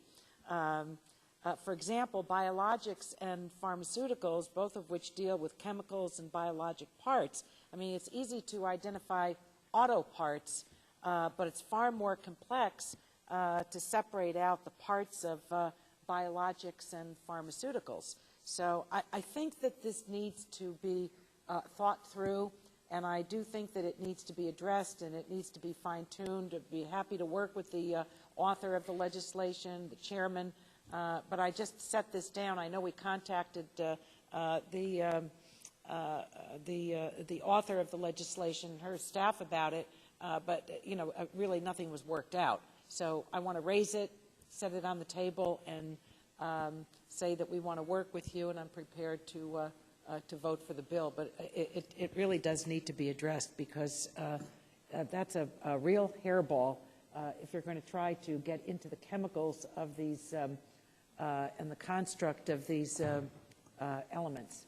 Would you yield to Mr. Inslee? Be glad to. Thank you. I just want to confirm my understanding, if I can ask counsel this. As I understand the bill, registration of the agent constitutes acceptance of jurisdiction in the jurisdiction where the agent is registered. Is that correct? In other words, this would accept the jurisdiction of the state and federal courts in that jurisdiction. Is that correct? That is correct, yes. The reason I ask that is I think this is a very important point. Mr. Barton and others argued that essentially America is protected because we're part of the Hague Convention. In fact, the Hague Convention is not protection for American consumers or business people. And by the way, a lot of times these plaintiffs are injured business people. People lose businesses because of defective products, not just personal injuries. But the Hague Convention does not solve the problem of jurisdiction. So even though you can serve the individual in China or Germany or anywhere else, that still allows them to contest jurisdiction. So you might get service on them, but you never get access to the American courts. This is a very important thing we're doing, which is saying if you're going to have access to American markets, if you're going to compete with American businesses who are domestic manufacturers, you've got to have a jurisdiction of our courts, and I think this is ultimately fair to American businesses, domestic businesses, because if you're a domestic business right now, you're subject to American jurisdiction, and you're competing with foreign manufacturers who can escape jurisdiction of our courts, even if the Hague Convention applies. So I really think this is important for business equity so that American businesses on the same level playing field with foreign businesses. If you do business in this country, if you're selling your products, if you're making a buck in this country, you ought to be subject to the jurisdiction of our courts. So this is Hague Plus, and American businesses and consumers deserve it. Thank you. Reclaiming my time. Mr. Chairman and Ms. Sutton, do I have an understanding from you that you'll work with us on the issue that I raised relative to page 4, line 23, section G? I am always willing to try and work to improve the bill. Good. Thank you. Further discussion? Are we ready for the vote? Mr. Stearns. Mr. Chairman, let me ask you a question. As Mr. Barton pointed out, we didn't get this early enough to have a chance to read it. In fact, as he pointed out, we received the text at 9:15 this morning, and so I'm just going to have to ask you this question, having not read the bill completely. As I understand the language in your bill, manufacturers will be responsible for any liability from a covered product of the foreign manufacturer or producer, including liability for the design, testing, assembly, manufacturing, warnings, labeling, inspection, packaging, or any other cause of action related to the covered product. That is sort of your language in that. Is that correct? Or maybe the gentleman is reading the language of the bill authored by Ms. Sutton. Counsel He is confirm correct. that. Is that correct, what I just said? Which section were you referring to? I don't know what section. Well, I think the gentleman just read from the bill, and if that's what you just read, then Yes, you just read the amendment. Okay. Now, here's what some of the manufacturers are concerned about. Their responsibility, they understand about the safety of the product with any state or federal regulatory proceeding, and they'll bear that liability.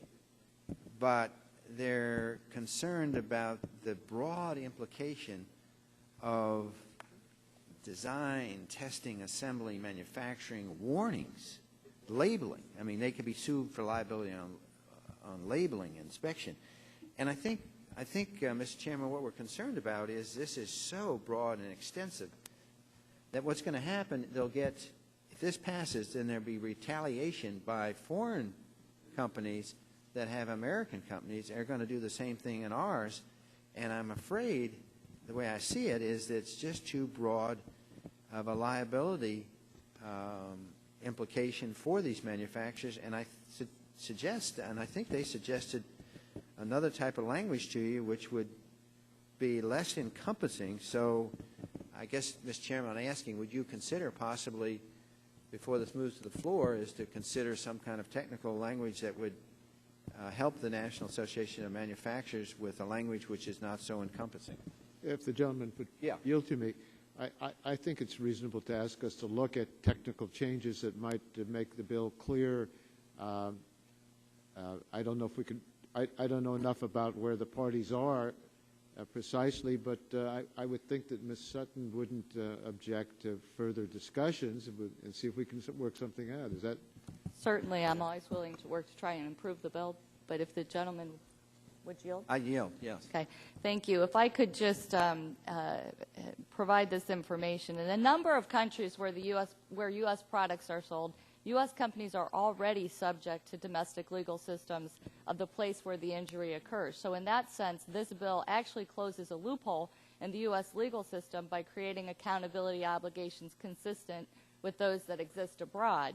An example, the new Chinese tort law, which is modeled in part on the law of several U.S. states, Article 43, 45, and 47 establish both punitive damage and strict liability. Taking back my time,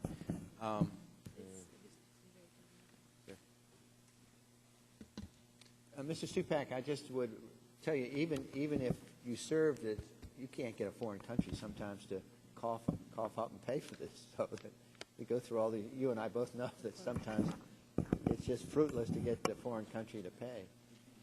I began to yield to Mr. Whitfield. You know, when we did have that hearing on the drywall, Mr. Stupak made some great points, but the fact was, in that case, even if they had obtained the judgment, they would not have been able to obtain the funds but would to you levy yield on that against point? the funds. Why not at least give them the opportunity to try? Well, you know, we've been they can't even pay. We've been you don't have told to worry about paying if you can't play. we've you been get to play, you can't pay, right? We've been told that an attempt to serve legal process under this bill would face a court challenge as a violation of U.S. treaty obligations. And so if the U.S. unilaterally is going to go out and be violating WTO agreements and others, I do think we are subjecting ourselves to retaliation from other countries. I mean, all of us want to do what's right here. We do want to protect the American taxpayers and people injured by products, but there are some legitimate questions that can have far-reaching ramifications. Well, gentlemen, you. Yeah, I'll be glad to yield. See, Without objection, gentlemen will be given one more minute. Okay. I don't know how it's a violation of WTO and all that. When every company doing business in this country, any one of us must register and have a registered agent to accept process service. And all we're saying to the foreign manufacturers, you must do the same. We're leveling the field. Do the same thing. All we're saying is just tell us who's a registered agent who accepts that process, and you're subject to the court. It's just that simple. There's nothing more.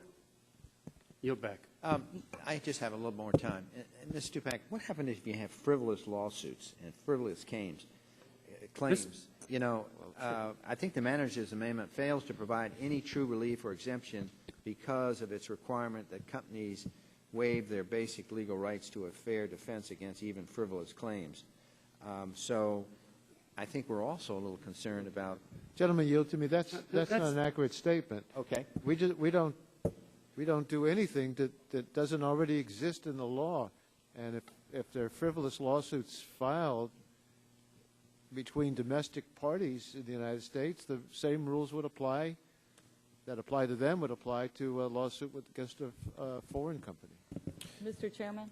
All right, Mr. Chairman, I think my time's expired. Gentleman's time has expired. Mr. Dingell, you seek recognition? Mr. Chairman, I rise in strong support of the bill and seek recognition for that purpose. Gentleman's recognized for 5 minutes. You know, I'm sure this committee has been deluged with complaints from a bunch of foreign manufacturers who want to continue the advantages that they've gotten over the years by the fact that they're exempt either because of their physical absence or because of their national laws from our regulations. We just had a very extensive period of hearings on the subject of Toyota. Toyota was so immune to U.S. process that we had to send our Secretary of Transportation and the head of NHTSA over there to ask them to please submit to our laws and to comply with our laws. This is not a new situation. States have been compelled to do this throughout the years because of problems that they've confronted with people who would evade service and evade complying with their contracts in areas like insurance and things of this kind. All the legislation does before us is to assure that foreign manufacturers will submit to the same requirements that U.S. manufacturers do.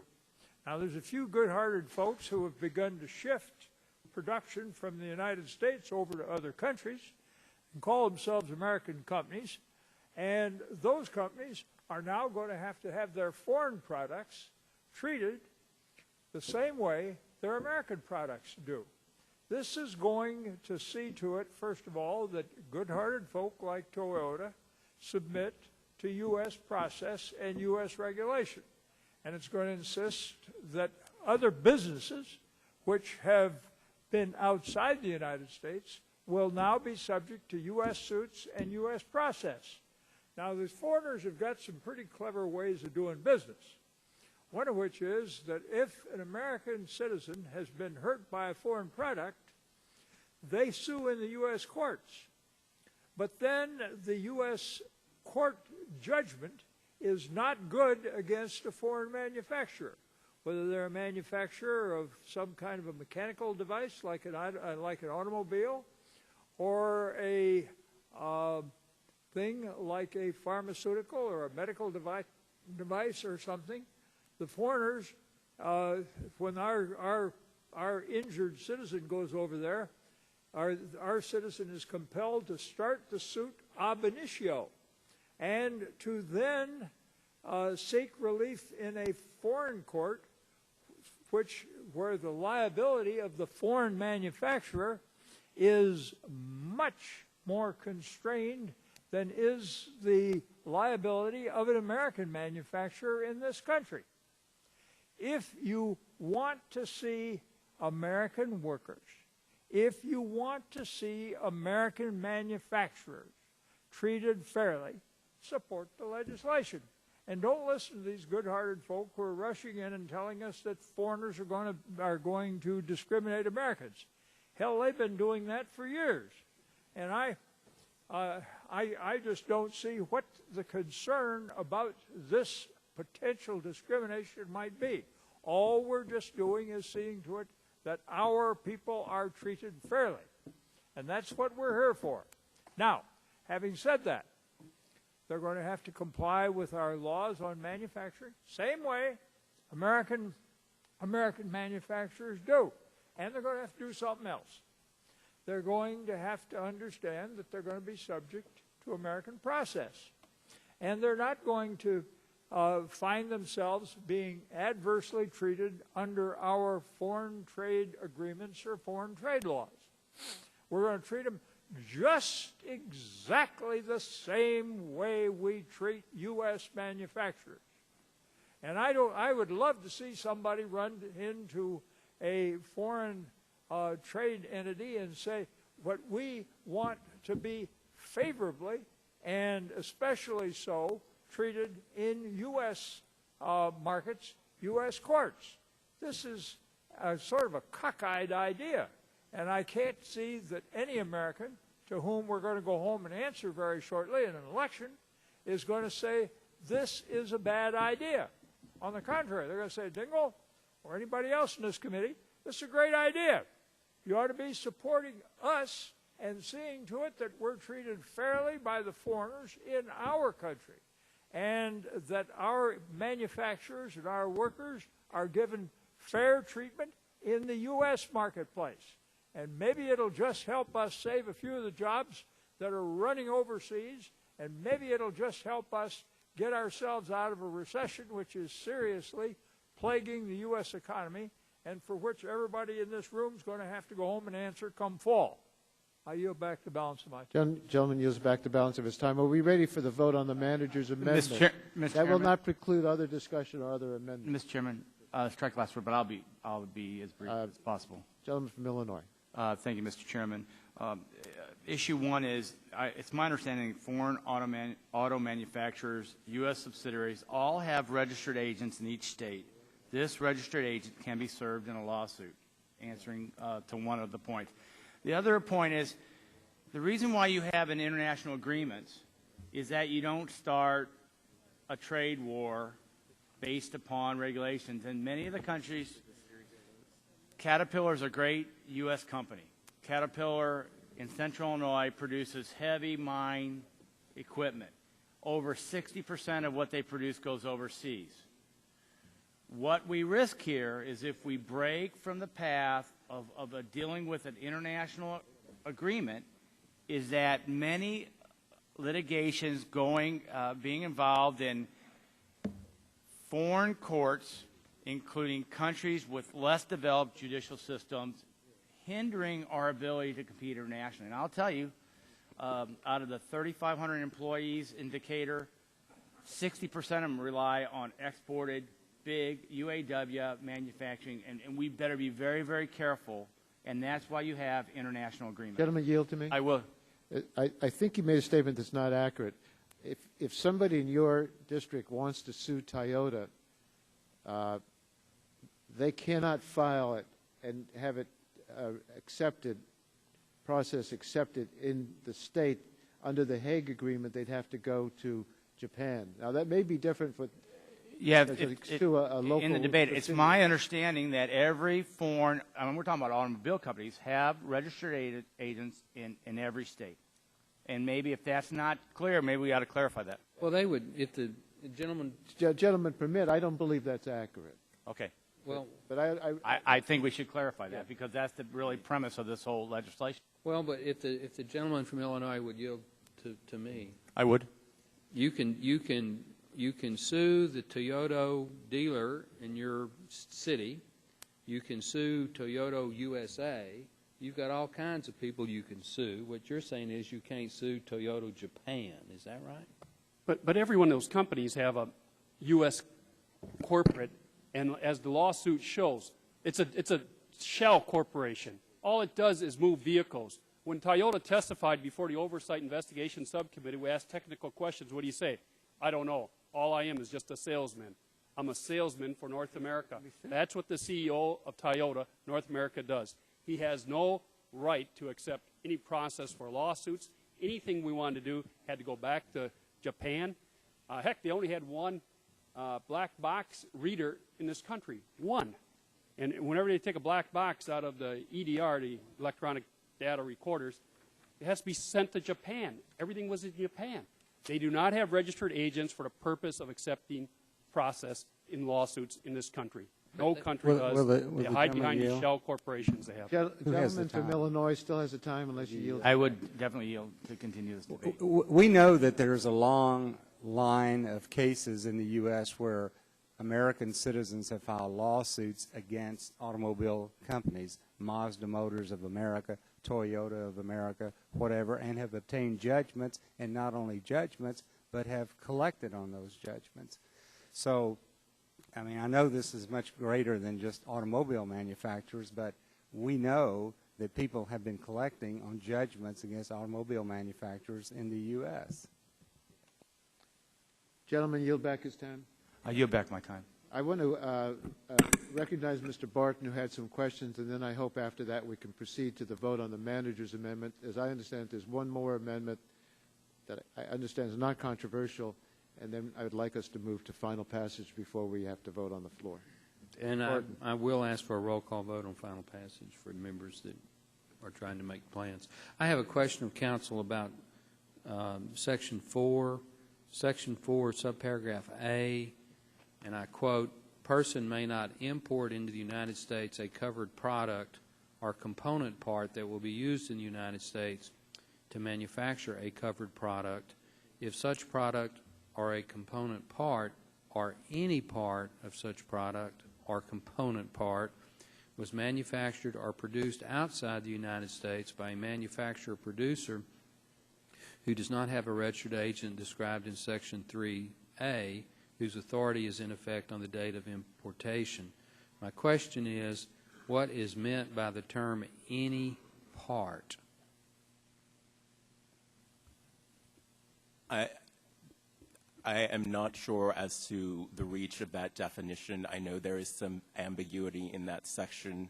Unfortunately, that section is, I believe, not within the jurisdiction of this committee, and Ways and Means. Well, now, don't give me that garbage about Ways and Means. Ways and Means has waived jurisdiction, so this committee for this bill is the committee of jurisdiction. This is a federal statute. You've got a term in it. Nobody understands it. Apparently, the council doesn't understand it, and yet we're expected to vote on it. Will the gentleman yield? Let me, in a second, I will. Is this any part different than the definition in Section 2 that defines a covered product? Is there a difference in definition between any part in Section 4 and the term covered product in Section 2? I believe there is some ambiguity with respect to the reach of component parts in Section 4. It's also my understanding that staff deferred on that issue with the understanding that Ways and Means would be dealing with that entire section. So, The gentleman yield to me. Sure. As I understand it, that the Ways and Means Committee is not deferring to us on that Section 4, which is in their jurisdiction. I think they're planning to mark up that. Section 4 the minority staff has been told that the Ways and Means is waiving their jurisdiction. Well, we don't believe that. That's not our information, but we'll have to wait and see. This is a fine Mr. Barton still have the time? I think I'm, I don't know. Do I have the time? I have the time. I want to yield to the gentlelady from Ohio. She was going to attempt to clarify my question about the definition of any part. Thank you, Representative Barton. Concerns were raised with respect to the coverage of component parts and that are incorporated into covered products before they enter the U.S., and we addressed the issue in this amendment in the nature of a substitute at the subcommittee markup. In the definition section, we clarified that a manufacturer or producer of an item that's intended to be a component part of a covered product, but is not yet a component part of such product, is covered under the bill. So manufacturers or producers of component parts that are already incorporated into covered products, so they're going to be covered overseas, are not covered because they're already a part of another product that has been there will be a registered agent for, and there will be accountability. The bill also requires a study by each agency within a year of enactment on the feasibility of covering component parts within covered products manufactured or produced outside the U.S. So hopefully that provides some clarification, but if not, I'd be happy to continue to discuss it Well, with you. we're claiming my time briefly. Mr. Chairman, this just shows the problems with the bill. We have the author, or the primary author of the bill, who's just made a very good faith effort to explain what it means, and I'm still not sure what she told me, and I'm not sure she knows exactly what she told me, but at least she attempted to tell me something, so I appreciate that. But any part in the common vernacular is so broad that it could go down to such, it could be construed to mean just material like lead soldering and things of this sort, because the fact that you really have trouble defining part causes a problem. So I'm going to oppose the bill. I do want to compliment Chairman Dingell on his outfit today. He looks very spiffy on TV. Debbie has done a good job of dressing him in a tie and a matching suit that reflects the Gentleman's time season. has expired. So I oppose the bill. Mr. Chairman? Gentleman's time has expired. I'd like us, Mr. Stearns, I don't want to cut anybody off. No, that's so okay. I'm I've got going two to quick questions for the council, and then I'm done. Gentleman's Strike the last word. Council, in Section 2G on page 4 states that a covered product includes not only all consumer products, motor vehicles, motor vehicle equipment, drugs, medical devices, and chemicals. It would also include any component part shipped to the United States for the purpose of domestically assembling any of those products. Is that correct? I believe that is correct. So to clarify on the provision, if a pharmaceutical manufacturer imports 10 different ingredients to the United States for the purpose of manufacturing prescription drugs, would the manufacturer of each of those imported ingredients then have to register an agent and submit to the jurisdiction of U.S. courts? I believe if each ingredient is shipped in separately for manufacture in the United States, then each one would need to register an agent. But if the pharmaceutical manufacturer decides to just manufacture the drug overseas, then import it into the United States, then under this provision they would only have to ensure the overseas manufacturer has a registered agent and submits to U.S. court jurisdiction. Is that true? I believe that's correct. Yes. So under this bill, Mr. Chairman, if the importer chooses to import fully manufactured goods from abroad instead of component parts for domestic manufacturing, they will, in effect, have less regulation they will be forced to comply with. Thank you, Mr. Chairman. Further discussion?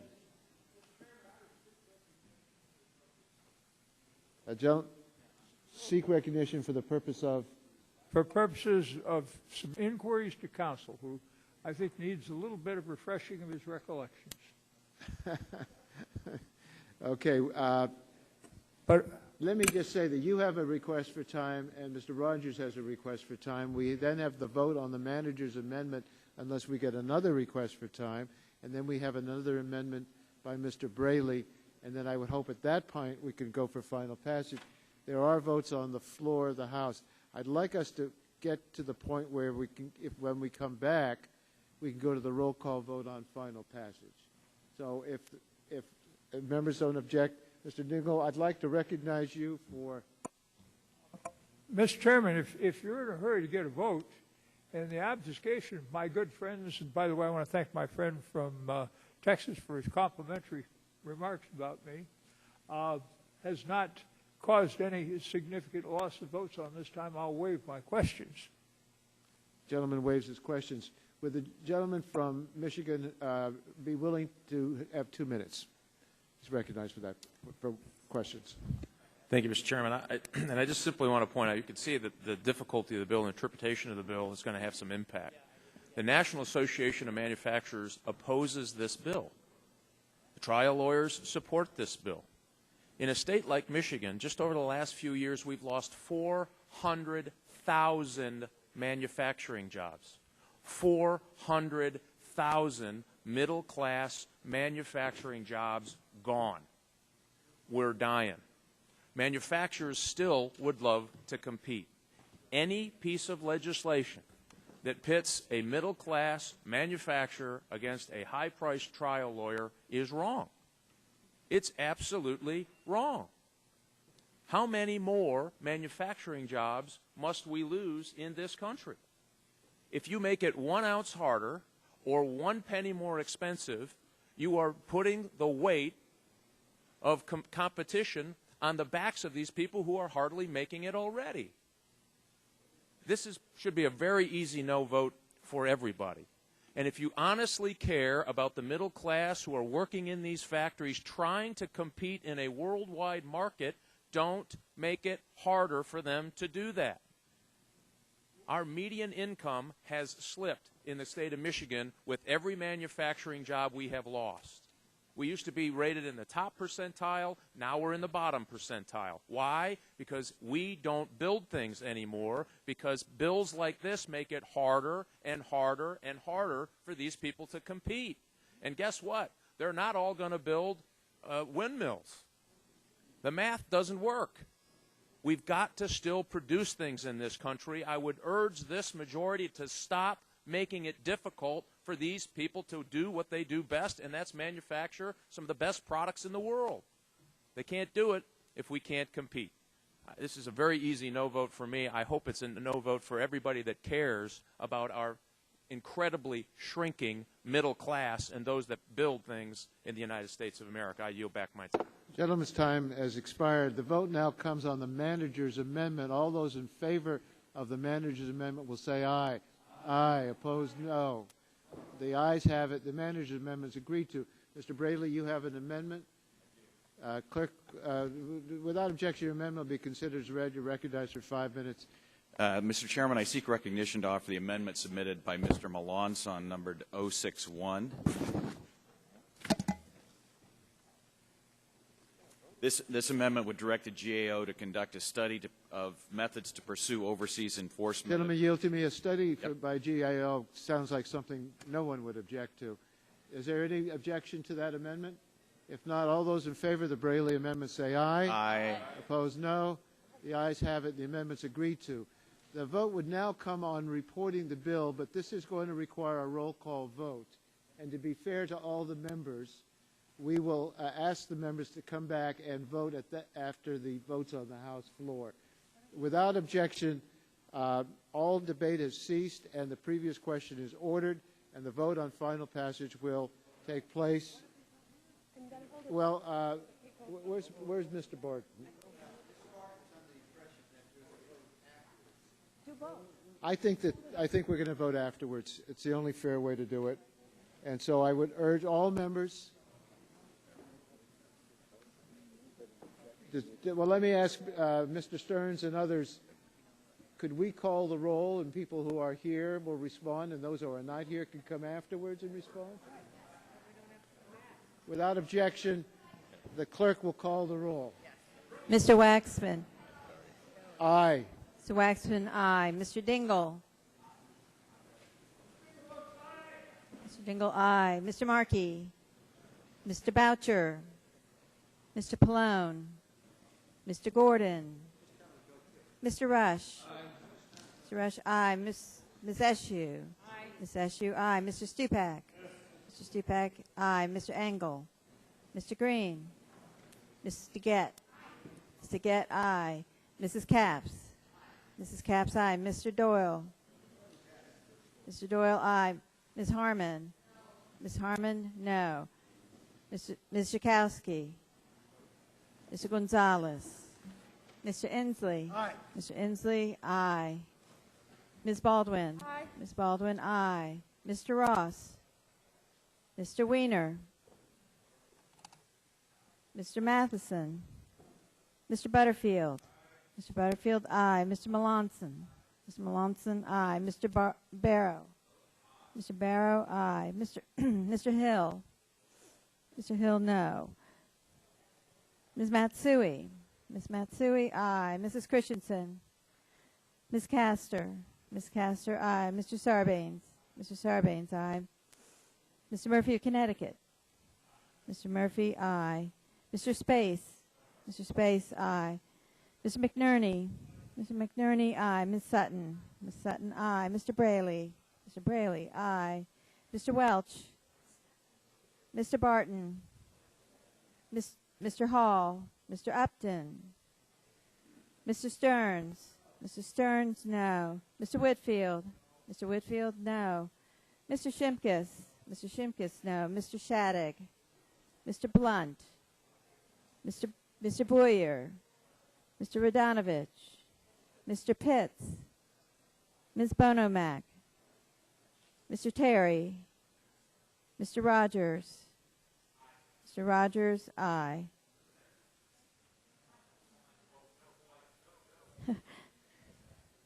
Mr. Rogers votes no.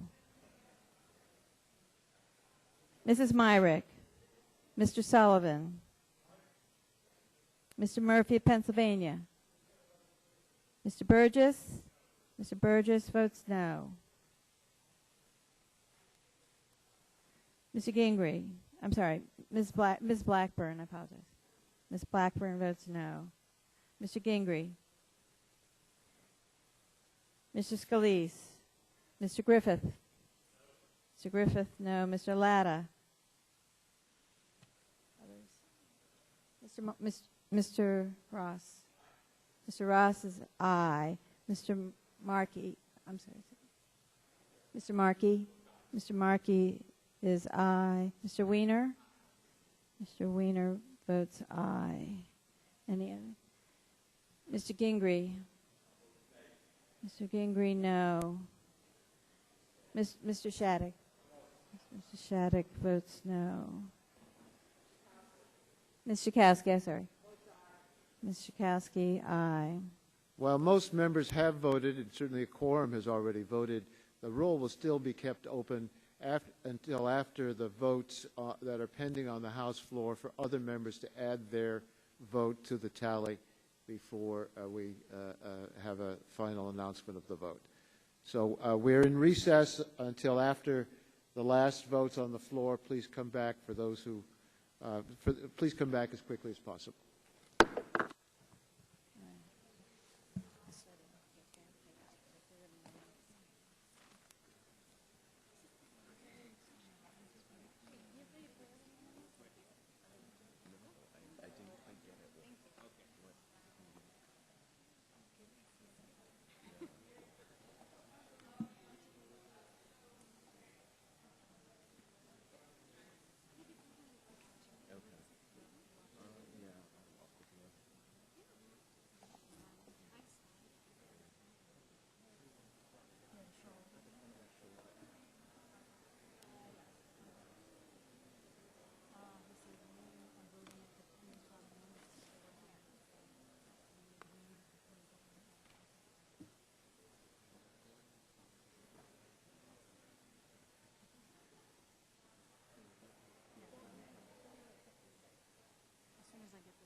Yes, he did. Thank you.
because it was, to say the least.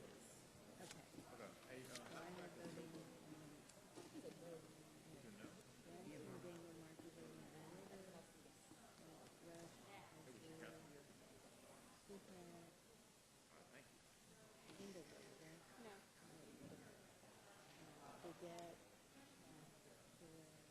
What's your count on the vote so far?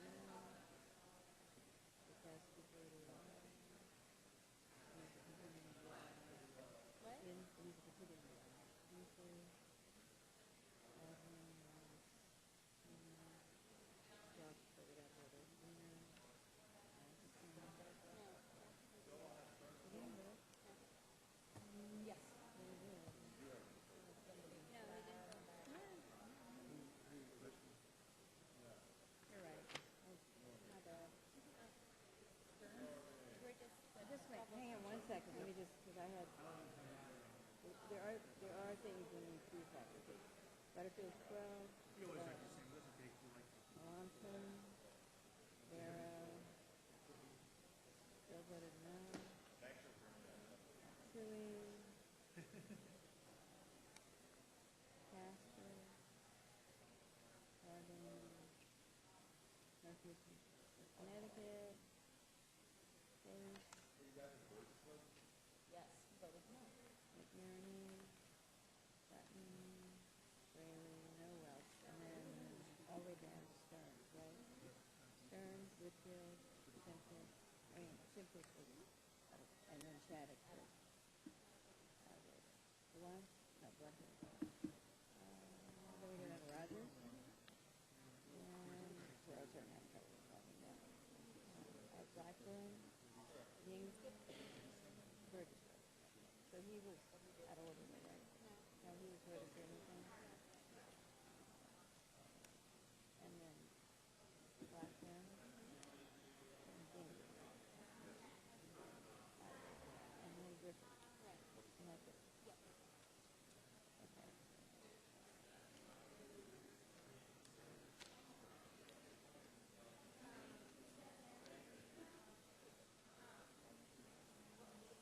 So currently we have 11. What did I miss? 10. I have no's as Harmon, Hill, Stearns, Whitfield, Kiss, Shattuck, Rogers, Burgess, Blackburn, Lindsay, Griffith.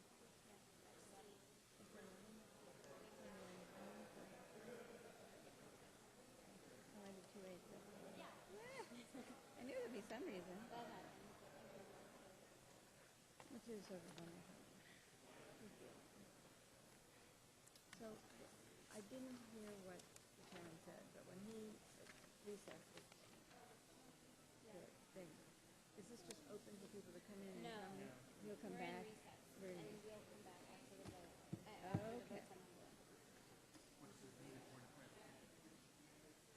I've had more weird things happen during this month. It would have been nice if we could have completed the speed as well. Yes, but the darn villain will get you every time.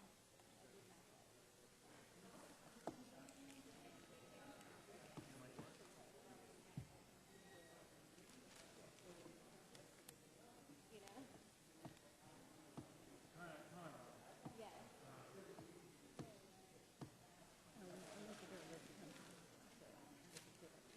Right, of course not, no.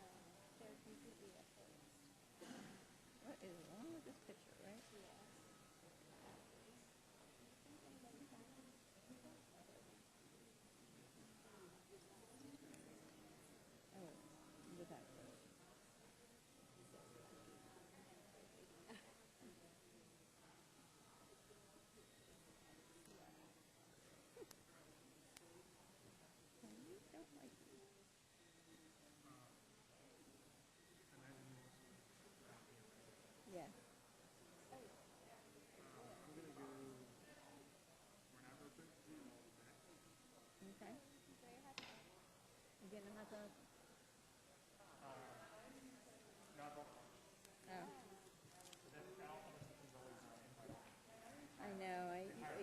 I used to be able to get into it, but Because what? no, because they have the all-star guys there. Okay. Yeah, there are a lot. I mean, it's like a lot of, there's Belmont, all-star baseball players that sign. Matt and someone.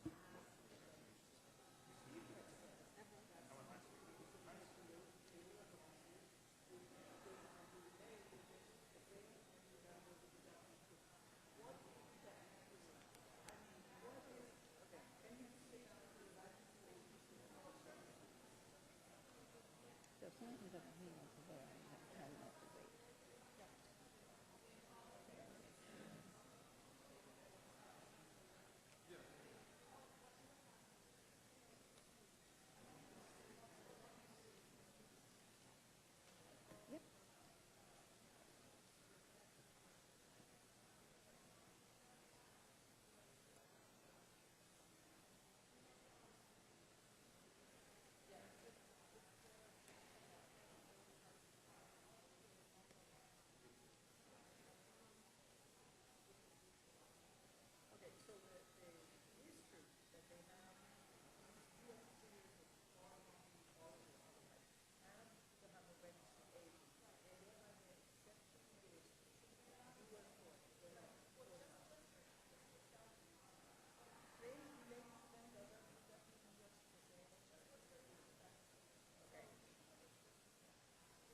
We got to do it sometime. It's worth $5,000.